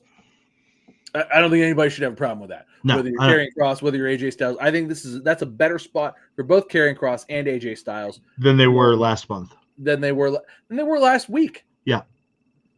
So I'm into all of that. Obviously, we had the Cincy Street fight, Damian Priest and Drew McIntyre. I mean, it was okay. It was as good as it could have been. Really, some cool spots. I like the table spot. Yeah, I like that. The Claymore spot with the chair propped up in the corner. I thought was really cool. Yeah. I think the result was correct. I think I'd have been upset had Drew not won. I think Drew needed to win that. I think that Drew's the bigger star. I think Drew was the bigger star going in. I think Drew's the bigger star coming out. Obviously, he won clean. It was a clear win, and it was, like you said, some cool spots. And I thought I think that this puts everybody where everybody needs to be. I think we need to get these two guys away from each other now. I don't want to see this anymore. No. But I think that it really kind of set a hierarchy between the two of them. Yes. Especially after Drew was kind of cashed in on a year ago. Yes. I think that this makes sense. But now that story's been told. Yes. I think they did a good job. They wrapped it up. There's a little bow on it. I don't care anymore. Let's be done. You wrapped it up. Let's do something else. Totally agree with what you're saying. Both you guys. I don't care. Like, maybe in 4 years they can fight each other again before before fucking Damian Priest turns 50. They can fight again. But I don't need to see it before that. Moving on, we had the WrestleMania attraction match. Logan Paul, with all of his eyes and casualness and all of the things that he brings, versus probably one of the best to ever fucking do it, AJ Styles, in a match that over-delivered. It was very good. It was a very good match. I loved, like I said before, I loved Cross's input, where he's like, "Come on, Alan," trying to give him the brass knuckles, trying to get him to just do what's right, do what's right for business, right? Stop being so selfish. And he's like, "No, I'm not going to do that." But in turn, eats a right hand, the titanium reinforced right hand, because that's a gimmick that we're going to keep being reminded of. But it's a long-term storytelling kind of like, hey, you're a mark, you remember this, because the fucking people who were there for the first time ever, they didn't know that him, but the titanium enforced right hand. Fucking crowd again. Fucking crowd. Hey, look, they're the heels of the evening, and I'm going to continue to shit on them. And that set him up for the pulverizer, which AJ's already eaten a couple times. Yeah. Didn't look as good on the big stage as it did a couple Raws beforehand. I feel like after you make Logan Paul wrestle a whole ass match, it's really hard to do that. Yeah. So it looked a little floppy. Speaking of, that motherfucker got me. I'm gonna tell you what, that motherfucker got me. Okay, I was scrolling the old YouTube last night, right, and his vlog from WrestleMania weekend popped up. For whatever reason, it was in my recommended. I have no idea why. I've never watched any piece of Logan Paul anything. I'm sure it probably had to do with my algorithm because of the wrestling content. But the title to the video was "I broke my back at WrestleMania," and there was a picture of an X-ray, and I'm like, oh, I didn't know that. Did that really happen? So I watched this motherfucker's vlog, and then at the end, he's getting on the plane. He was like, his wife was using one of those massage guns on his back, and he was like, I hurt my back, probably because I had to carry the weight of this company on my shoulder all weekend. He got me. That's funny. Yeah. However, he did really do some really funny shit during WrestleMania weekend. He was on the red carpet at the Hall of Fame, talking about being the youngest man ever inducted into the WWE Hall of Fame, because his assistant told him that he was being inducted into the WWE Hall of Fame, not invited to the WWE Hall of Fame. So he, was doing that down the red carpet. So like that shit was funny. But he got me. Watch his whole fucking vlog. Son of a bitch. I mean, I was under the influence, if that makes it better. I mean, you got to give him a little bit of credit, because like the guy, I mean, he shows up a lot more often than he probably has to, and he shows up a lot more often than a lot of guys we give a lot more credit to, like Roman Reigns. Whoa, no, nope. He does not. He shows up. You don't get to do that. You don't get to do that. I feel Roman Reigns thing. I feel like Logan Paul's been on. Nope. I feel like Logan Paul's been on TV as much or more than Sir. You do not. I don't. In 2025. Look, we need to look this up. How many appearances has Roman made versus Logan Paul? I don't need to look it up. You're being disrespectful to Roman Reigns by scoffing at the fact that Roman Reigns is part-time, whenever for the last 6 years of all of this nonsense, we've been fucking putting his balls on our fucking chin and talking about how great everything he's done has been for the last fucking 5 years. No, you don't get to do that. No, sir. Hold on, I want to see how many times he's been on. Hold on. No, sir. I am not no. I don't care. You are being disrespectful right now, sir. On TV 2 times in 2025? No, that can't be true. That's 100% true. All right, hold on.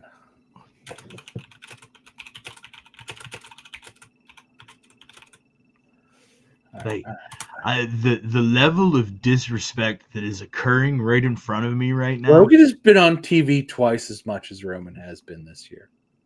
No. 4 times versus 2 times. According to... No, Roman has not been on TV 2 times. I'm just telling you what AI told me. No, AI is wrong. All right, fine. I'm just telling you. AI told me. No. AI has told me that Roman Reigns was on TV twice. But he was in the Royal Rumble. No, like okay, no, yeah, but he was in the Royal Rumble. Sure. And then we had after the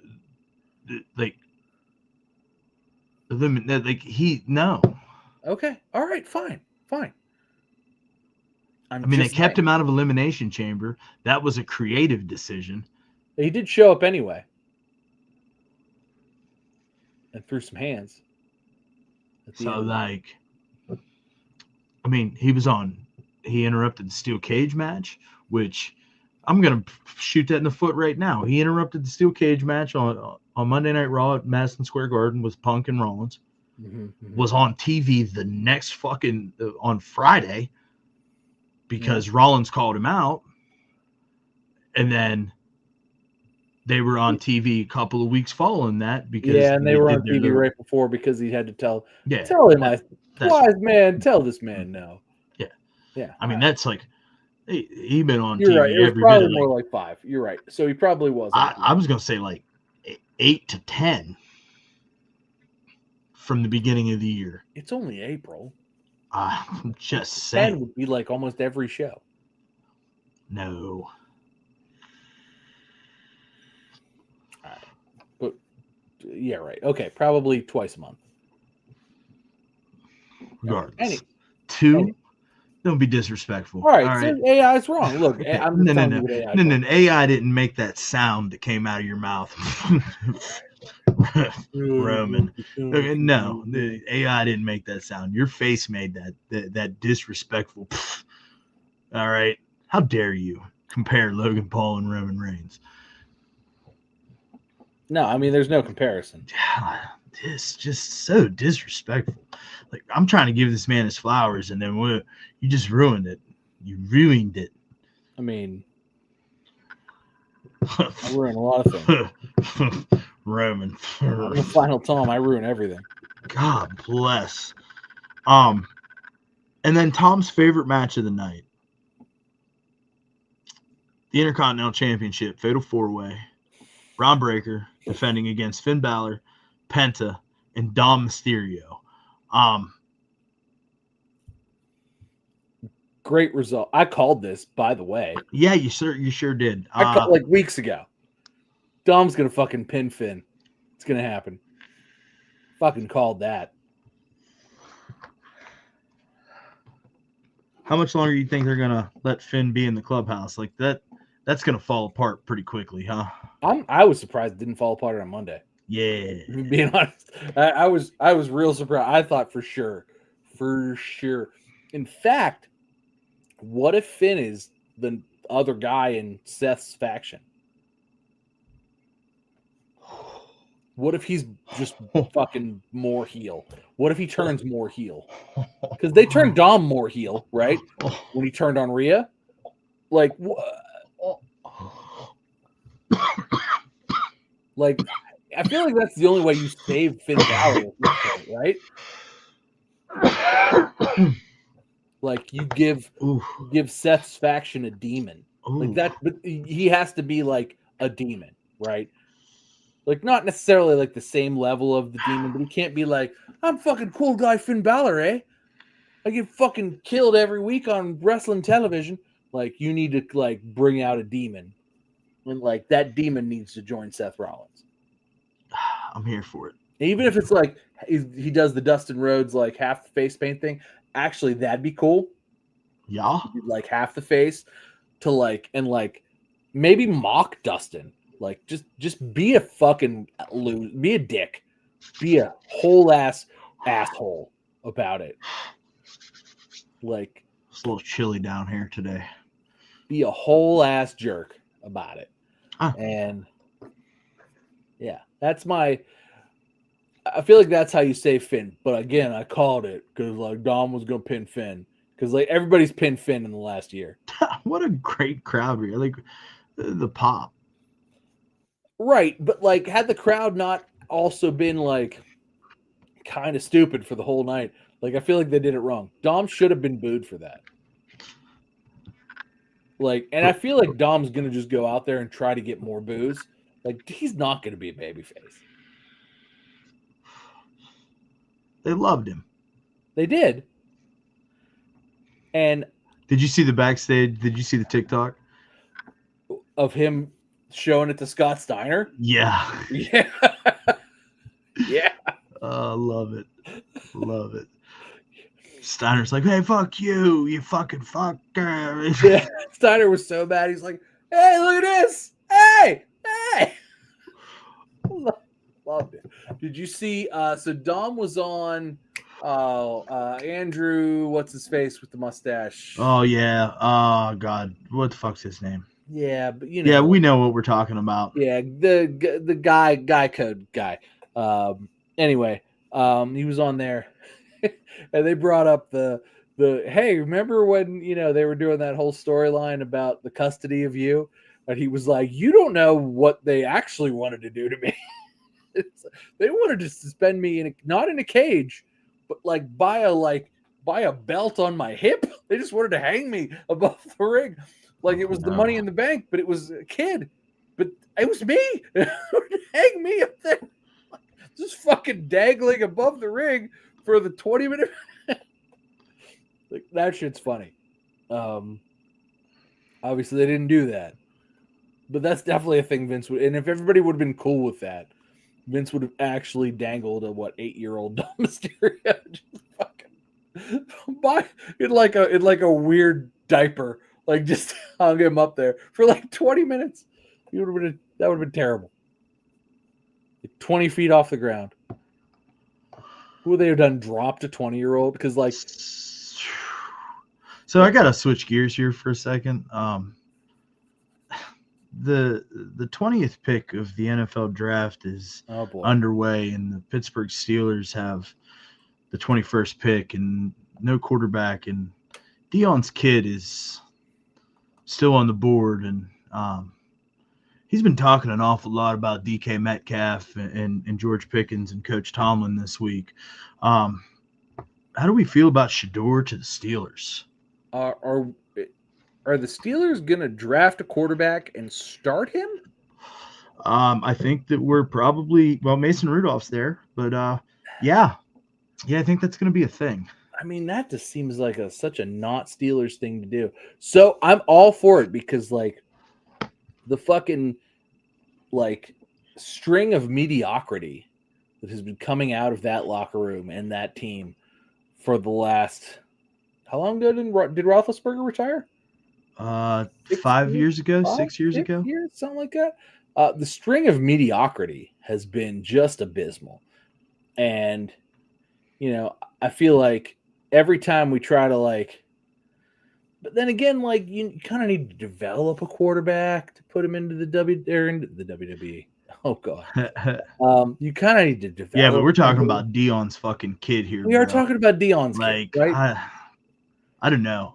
I'm intrigued by it. I don't know how I feel about it. One way or the other. I mean, it's a sink or swim kind of scenario, though, right? Like, you know, you're probably they'll give him a couple of years. They've got the team's there, but if they draft him, the team's put together. I mean, if he's there, they're going to draft. Look, if he's there, they're going to draft. Yeah, I mean, period. Keep my eye on it. So, and he's backup quarterback this year to Mason Rudolph. That's what it is. He's backup to Mason Rudolph, and he gets out there when they're getting blown up or they're ahead, which is not going to happen by a lot, right? Like, but he's the future, but he's not the present. And like he's gonna be there because the Broncos are on the clock right now, and they've got Bo Nix, and they are not moving away from him. So, it's gonna be okay. All right, we'll see what happens. So, sorry to derail WrestleMania. Let's circle back, and we're left with only one thing that needs discussed, and that's the main event of Night 2, the undisputed WWE Championship match that puts the American Nightmare, Cody Rhodes, first the greatest of all time. You can't see me, John Cena. So this match wasn't great. No, like not at all. But like John Cena told us that he came to ruin wrestling. And like he sort of ruined the main event of wrestling for the year. And the crowd was like, I can't believe he ruined it. We were told. We can't say we weren't told this was going to happen because they told us for weeks. John Cena himself told us for weeks what was going to happen. 17 is a big fucking deal. Yeah. And they told us for weeks, hey, we're going to do this. Guys, by the way, guys, we're going to do this. We're going to ruin wrestling. And Cody's like, I got to save wrestling. John was like, I'm going to fucking ruin wrestling. And he ruined it. But now I don't think he's going to take the title home with him when he leaves. No, I certainly don't think so either. And I have plenty of thoughts on that in just a moment. But I can't believe they had the balls to do it. If I'm being honest, I thought they were gonna punk out. I did too. I really did. I thought there's no fucking way. No way. There's no way. I thought they were like as a wrestling fan, I'm mostly sitting here, despite that match being lackluster, which I sort of expected anyway. But like, I expected them to punk out. Like that part of me was like, they're gonna punk out. They're not gonna really like this is WrestleMania. This isn't like SummerSlam or some other kind of like show where you can like kind of just, but they're gonna punk out. They're gonna get cold feet And they're just going like, we can't do that. Like, think about Rick. Think about that. Like, maybe we'll do it after he dies, or like some shit like that, right? Like somebody was going to punk out. But God damn it, if they didn't just stay the course and then kind of let them wrestle a shit match. Like, what the fuck were they doing there with that? But they didn't punk out, to their credit. They put it on Cena. And now, he cut a promo on Monday that was great. That was like, I fucking told you. Now this is the easy part, because I don't have to wrestle. Those are appearances. It was like, oh, you fucking jerk. And then Randy showed up and he goes, Yep. Shit. Loved it. So I'm glad you brought all that up, because like I had that, like I wrote that down, right? Like he referred to them as dates and appearances, not matches. This Randy Orton thing's not gonna happen next month. Like, this is gonna be a year-long story between these two. I would love to see Randy Orton tie 17 now before he retires. And I don't know how much time we have with Randy, maybe 3, 4. How old's Randy? Like 3, 4 years probably with Randy, Yeah. at least. I mean, before he's on a Legends deal and he just shows up on RKO's people out of nowhere. But I feel like they're like, because Randy's at 14, and I feel if you let him beat Cena for 15 to save wrestling, you can easily get 2 hotshot potatoes on him. You give him one more, like you're doing to Cena right now. Have him tie with Cena. Other greatest of all time. Not hard, not bad. People be like, no, that makes sense. Yeah, I'm here for it.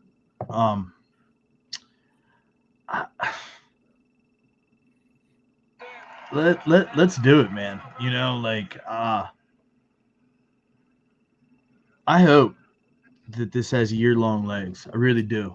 I mean, I think so. What I think happens, I don't know that it has year-long legs. I think if they're going to put it on Randy, it doesn't happen next month. Although I think that match sort of happens. I think it happens at SummerSlam, and I think Randy gets screwed. Maybe by The Rock. Who knows? Maybe they be like, oh, we got to put The Rock in there now. But I think Randy gets screwed. And then, he actually wins it at SummerSlam. But they do it in a sort of not nostalgia, but like a sort of like, full circle kind of thing where Cody comes out, maybe somebody else comes out, whatever, maybe Stone Cold shows up and stuns The Rock, right, to get The Rock the fuck out of there. Stone Cold hit a guy. We gotta talk about that.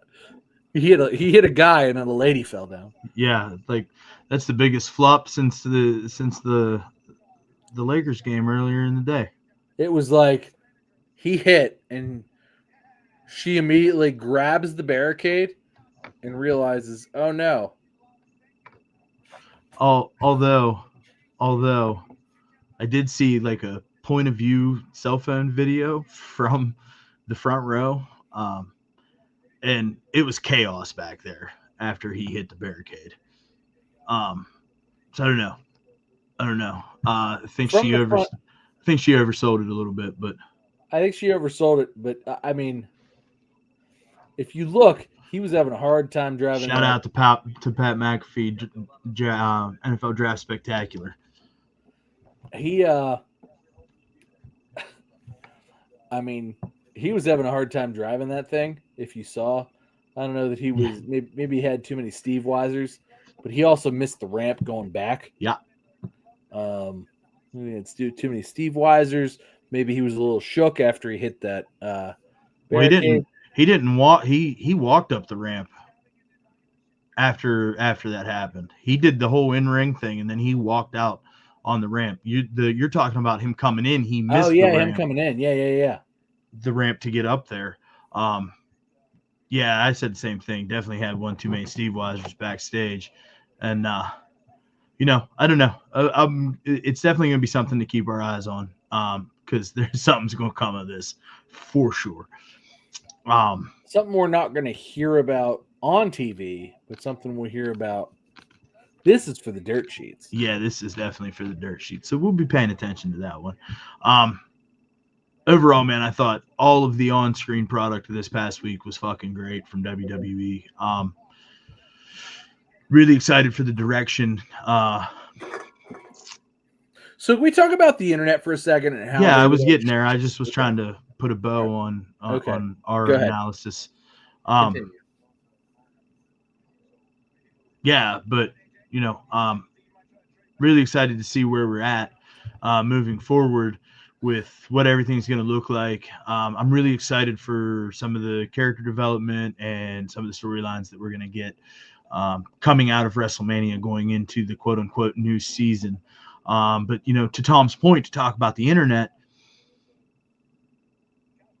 not a lot of people share our enthusiasm, huh, good sir? No. The internet was visibly upset with WrestleMania 41. A lot of people saying, Triple H sucks, his booking sucks, all of this sucked. I don't necessarily think it lived up to WrestleMania. It wasn't as good as WrestleMania 40, but should 41 be better than 40? Like, I feel like you have to have milestones, right? Please hold. Holding. Pittsburgh Steelers select Derek Harmon. Who? Defensive tackle. What? Oregon. All right, so let's just go directly to the draft game. Are we fucking serious? Obviously, diehard Pittsburgh Steelers fan. I am showing some Steelers fans in the crowd on ESPN currently going crazy, very excited about Derek Harmon becoming a Pittsburgh Steeler. Okay. We picked a left tackle. A defensive tackle, which, I mean, I don't hate because he's a monster. It's just not what I thought was going to happen. Well, there's not going to be... Like, this was supposed to be the Steelers' pick if there wasn't any of the quarterbacks that they liked available. And both of the quarterbacks that they liked were available. So I don't know. Aaron Rodgers must be in the bag, which I'm not necessarily... I don't love, and I didn't necessarily hate it. So going to be interested to see what happens. But Derek Harmon's a fucking monster. And he's gonna create some problems up front because that guy identifies as a problem. He's a fucking monster. So all right, cool. He's only 6'7", 395 pounds, fucking 8 feet wide and 10 feet tall. He's a big boy. He's a big boy. Motherfucker, like, pushes whole motherfuckers down, like, who thought they were big boys their whole lives, and then they meet him and they're like, fuck me. And he's just like, "Bleh!" And they blow into the front row. And he's like, "This is my brutality." Anyway, yeah. So apparently people are going to die to the steel curtain this year. That's great. They're probably going to need it because they ain't going to score a whole lot of touchdowns. So this to me tells you you're all in on. Yeah. So You're all in on Rodgers, and you're going to give help. the internet very visibly upset. You said you were talking about milestone. So the milestone that was WrestleMania 40. I mean, the internet visibly upset that this is not on the same level as WrestleMania 40, but everybody seems to have very, very short memories. Because WrestleMania 39, do you remember WrestleMania 39? Yeah, kind of, sort of. It was kind of boring. It was worse than this. I mean, sure. Cody finished the story. Or no, Cody didn't finish. No, he Cody didn't. finished the story at 40. He did. He failed. He failed the story. He failed the story at WrestleMania 39. He had to win the Royal Rumble to finish the story. So then I just proved your point. So it was, yeah. So no, because this was not a marquee top level. Also, I want to point out that this WrestleMania in Las Vegas was miles better than the last WrestleMania in Las Vegas, which was WrestleMania 9. WrestleMania 9, yeah. Brett loses to Yokozuna, and Hulk Hogan shows up. This ain't gonna work for me, brother, and walks out the champion, despite not being in the title picture at the time and wrestling with fucking Tugboat earlier for a losing effort because Tugboat got it was like God, how WrestleMania 9 would have been what 1993, 92, something like that. 83 was the first WrestleMania, so 9 was 92, right? 80 or was it 84? Was WrestleMania 1? 85 was WrestleMania. 84 was WrestleMania 1. 84. We were not yet. We didn't exist quite yet, but we would later that year. So yeah. So yeah. So 84 was WrestleMania 1. So WrestleMania 9 would have been 1993. We were 8 when that happened. And actually, I think that was the first WrestleMania that I watched live on pay-per-view with my father. Yeah, that was the first WrestleMania I ever watched live. Was very excited as an 8-year-old child to see Hulk Hogan win the world title. My dad was like, because my dad at the time was kind of like he would watch wrestling with me. And I can't remember, like I was into it more. So like he like because I jumped around and was like, yay, let's go. But like, I was 8 and my dad would watch it very like, systematically. Like he watched it as a fan, but also as like an adult. And we'll sit there and watch it with my father. And I watched it so excited I got to stay up late as an 8-year-old to watch that. And I watched that happen. And I watched Hulk Hogan win the title. And that was so fun, right? As an 8-year-old, so fun because you're up and it's 11 p.m. or midnight almost. It's the latest you've ever stayed up as an 8-year-old. And there you are hanging out with your dad and you watch the pay-per-view and it's a big deal because he paid money to watch this. And you don't get to watch this shit all the time. Although, there's other pay-per-views because you watch on Saturday morning at 10 a.m. And like, so you see that happen. And it's very exciting because you're 8. But like also going back and thinking about it, you're like, wow, that was bullshit. Because you're not 8. This is the best part of my weekend. Hanging out with the boy. Watching WrestleMania on my phone. Hell yeah. With a candle lit in the background. Hell yeah. I need to give you some new candles then. Because I'm sure you guys burned through some fucking candles. Yeah, I mean, it... And I'll give you some new candles because like, so I got, so there are 2 drawers full of candles in there. And there's a whole bin of them in my basement. I'm pretty sure I can get like 10 of them fuckers out of here and nobody will know the difference. Anyway, and I didn't buy a single one. Just kidding. I'm not giving away my girlfriend shit to everybody. Just me. Just you. But yeah, no. So I think this wildly surpassed WrestleMania 9. Yeah, that was easy. I mean, wildly surpassed. The Giant Gonzalez wasn't on this card. Sure wasn't. Wildly surpassed. And it wildly surpasses like probably a solid 25 WrestleManias, just not WrestleMania 39 or 40. So what happened with The Rock? Ooh, pick me, I know.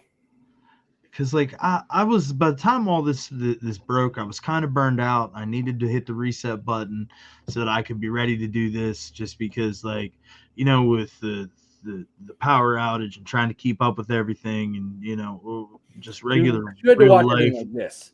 Like I was a little burned out, so like I kind of tuned out on The Rock. So all right, what happened? So Dwayne was being heavily criticized by the dirt sheets, which he does not like, especially during WrestleMania time. Heavily criticized anyway on the internet, just in general. I mean, I saw that he tweeted at LaGreca on Busted Open. I don't know what happened there, but so that was after the fact because LaGreca was mad after WrestleMania because The Rock wasn't there, and he like cut a promo on The Rock about being a jerk. But so here's what basically happened. Is that, so WrestleMania happens and everybody's like, we had been told and we kind of knew going into this that The Rock was not going to be at WrestleMania, right? Like we knew, you and I have said this, we talked about it and we thought it was weird, but like, they told us it wasn't going to happen. But then, like, all that shit happened with Cody, I Want Your Soul, and all that stuff. And, like, all of that talk died, right? Because we knew before that The Rock wasn't going to be at WrestleMania. And then all that talk dies. And we're like, oh, well, maybe something changed, you know? Maybe they're not filming the Tooth Fairy Part 3, and he doesn't need to work or something. Maybe he's going to be there. Well, obviously, not the case. The Rock was not at WrestleMania. Travis Scott was, and the main event was weird, and the build to it was, well, first The Rock was there, and he made it weird, and then the build to it was very like it was almost like The Rock was written out after, like, he was written in.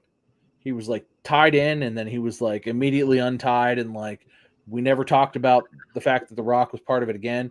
But then it was like, well, you know, maybe The Rock will show up. Like, that makes sense, right? The Rock shows up and chooses, because, like, you know, he has limited dates and what have you. But maybe, you know, he's got to show up at WrestleMania because it's going to be fucking midnight on a Sunday. What is he doing at midnight on a Sunday?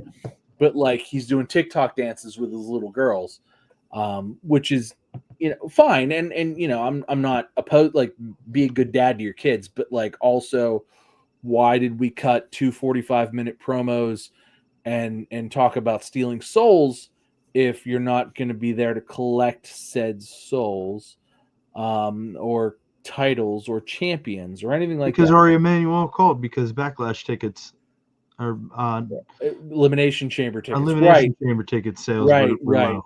right, yeah. Which is what he said. So basically, The Rock on Monday goes on Pat McAfee, right? And it's like, this motherfucker can't show up to WrestleMania, but he can show up on the Pat McAfee show. Well, he shows up via satellite, you know, doing his thing, and he's there for 5 minutes. So it's like, oh, okay, I get it. Like, he's not actually showing up, but like for Pat, it's like that's a big deal. Oh yeah, and you know, so he comes out there and he says that, yeah, after Elimination Chamber, I texted Cody and John, and I told them that, yeah, I don't think this needs the final boss. You guys got it, and we're gonna move on. Despite the fact that this man had already taken an hour plus of, like, television time, and, like, built this up as though whomever wins is going to be his champion, and fucking he's taking souls and all this shit. And then this motherfucker disappears after talking all this shit for an hour of television time in like a 2-week span, and then showing up at Elimination Chamber and just doing this. And whatever the fuck that means.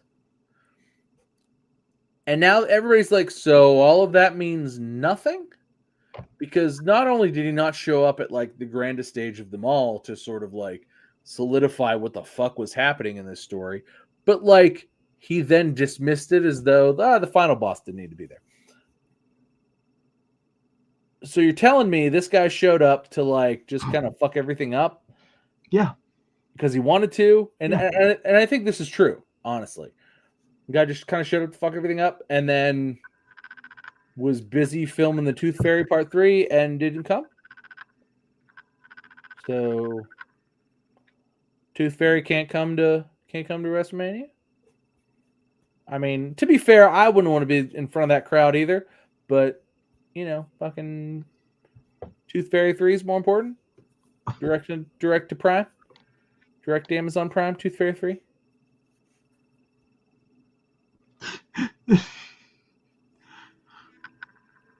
Walking tall, 2.5. He didn't need to be there.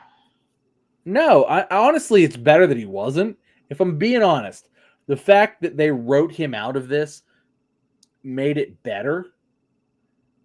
Like, because the final boss says that John Cena can't be seen.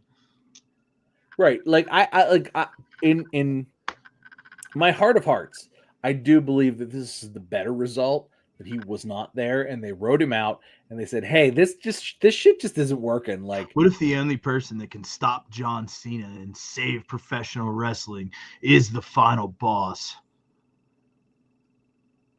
I mean, that's wrestling, brother. I don't know. I mean, I don't know. I mean, I'm not gonna. Travis Scott turns on John Cena for The Rock. I'm not I gonna. did it for The Rock, brother. Look. That could absolutely happen. Probably will. I'm not gonna say it. You heard it here first. I hope that we can clip this like in August and be like, you could be like, I said it. I fucking called it. April 24th, I called it.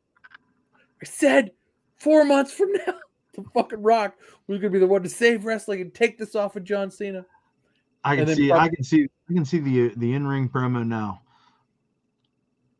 On Saturday, December 12th, in front of my home crowd, or in my hometown, I will ruin professional wrestling, and the last real champion will leave forever. And then, if you smell what The Rock is cooking, I mean, it writes itself. Yeah, I mean, The Rock wins at WrestleMania, or The Rock wins at SummerSlam, holds it. No, Saturday night's main event. Like, it's because that is supposed to be Cena's last appearance. It's in December. That's Cena's last contracted appearance, and it's in Boston. It happens there. They just let it happen. They just, man, the balls. I don't know if they got the balls to do that. That being said, I didn't know that they had the balls to put a 17th title on John Cena. Just saying. I'm just the balls that would take. The final boss is the only person left. John Cena's beaten Randy Orton. He beat Cody Rhodes at WrestleMania. He beats Randy Orton at SummerSlam, and he's on it. He's got a couple of months until he's gone with the belt. Nobody can stop him, and The Rock's the only one that can beat him. Well, actually, I'm in charge, and now you have to fight me. Yeah, it makes sense. But why wouldn't that happen? I mean, yeah, because then The Rock can just drop it to whomever. Like, yeah, in like a year and a half, he'll never drop it. Well, I mean, he's got to show up and wrestle like a little bit. He'll become Dwayne Putin of the WWE. I mean, he could at least show up and drop it at WrestleMania. And he's going to have to defend it at WrestleMania. I mean, maybe. I mean, it could be Chelsea Green didn't have to defend the United States title at WrestleMania. Hey, I mean, it is what it is. The first time the WWE title's not been defended at WrestleMania. Yeah, and it would be The Rock because he's The Rock. He's the final boss. He does what he wants. Got to film the Tooth Fairy Part 4. Like, hey, so I got some new shoes today. Jesus, this is like a week. Oh my God! Wait, what? Huh? Are those real? Yeah. It's a Jordan. It's a Jordan 1 low. Okay. That's real fucking low. And they cut the back off, so it's a slide. Yeah, I see that. And I guess they call this a mule. But it's also a golf shoe. It is a golf shoe. Good luck.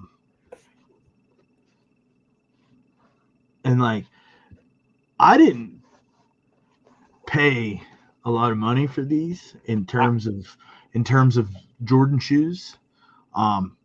These are $110 retail, right? I have $200 and some pairs of Jordans that the suede, the nubuck that they used on this and the leather, is not this good. Like, this is a fantastic quality pair of shoes, and I'm so excited that I bought them. And they're weird, but they're so comfortable. They're weird, but they're like, that's a shit that like so as a guy who routinely like who has better shoes, but who also ends up in Van slip-ons like 90% of the time. That's a thing that like I would just end up in. That's like that. But like for me as a sneaker guy, like this right here is my equivalent to your Van slip-on. Yeah. Like and these have been out for over a year now, and they've released quite a few different colors. But they always sell out in my size, and I just happened to have been in the right place at the right time, and I got this really neutral brown, and I'm really happy. that it's brown because I can wear it with fucking everything. Yeah, you can wear that every day. Not that I wouldn't wear a wild colored one, but these are phenomenal. Yeah, those look great. Phenomenal. I'm so pumped that I finally got a pair. Sorry, didn't mean to derail that, but it has become a weekly segment. But I figured you would appreciate these. I do. So that's those. Now I kind of want a pair. You and I do not wear the same size, which means, but I'm also an 11, which I feel like is also a very immediately sold out size. Yes. I feel like I can get a 12 kind of all the time. No. You're a 13, right? I'm a 13 or a 14, yes. Okay.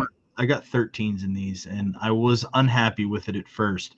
But the more that I've had them on since I got them, the more that I'm in them, the more that I sink into them properly. Okay. So I'm a very solid. I'm an 11 in just about everything. Even like Hey Dudes, which I feel like run a little small. Like I'm an 11, and it's that works. So, but I also feel like anything cool is out in like 11 and 13 immediately. Like if I was a 9 or 10, like if I was a little guy, just a little guy, like I could have whatever shoes I want any day. I'm really sad that you did that. What, did I miss the little guy? It made me really sad that you did that. I'm sorry. All right, let's wrap this up. We're already at 2 hours, so let me see. Let me do my clicky button here. Let me scroll down. Hey, it's that time. Last piece of business. World famous One Fall WrestleCast match of the week.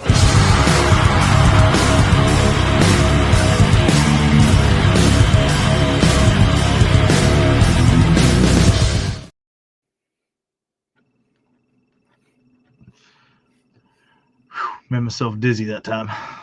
Gotta be careful. Whew. All right, Tom, what was your match of the week? Honest to God, it was the women's triple threat. Rhea Phenomenal versus piece of business. Io versus Bianca. It was unbelievable. I mean, I knew it was going to be good, right? Like going I into think this, we all knew it was going to be good. Knew it was going to be good. The thing with with a triple threat match on that type of stage, with those type of stakes, with that type of talent, it's either going to be what it was or it's going to be an absolute trash fest. Right. And it's like going into it too, like as a pro wrestling fan, you understand that like getting anybody over, let alone everybody over in a triple threat match is almost a ridiculous folly, right? Like it's been done not a whole lot of times ever. And to have it happen twice, sort of in back-to-back matches, if we're being fair, because it was the main event of night one and then the first event of night two. Like they were just like, hey, one of the best triple threats of all time at the end of night one. Hey, here's the next best triple threat of all time and the first match of night two.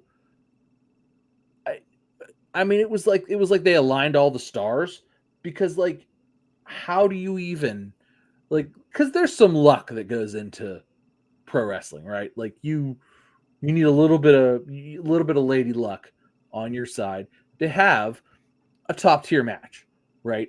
Yeah. And somehow two of the greatest triple threat matches that have ever gone on in any promotion ever happened what essentially is back to back. Night one ended with a triple threat match that was unbelievable, one of the best of all time. And then night two started with a triple threat that was unbelievable, one of the best of all time. The scope of which, and the probability of that happening is almost unfathomable. Yet it happened. And honest to God, the fact that it really didn't have a swerve and it ended up clean is really what makes it stick out as the better match to me. Because it just was a clean, incredible triple threat match where everybody got over, nobody got under, and everybody walks out of this stronger.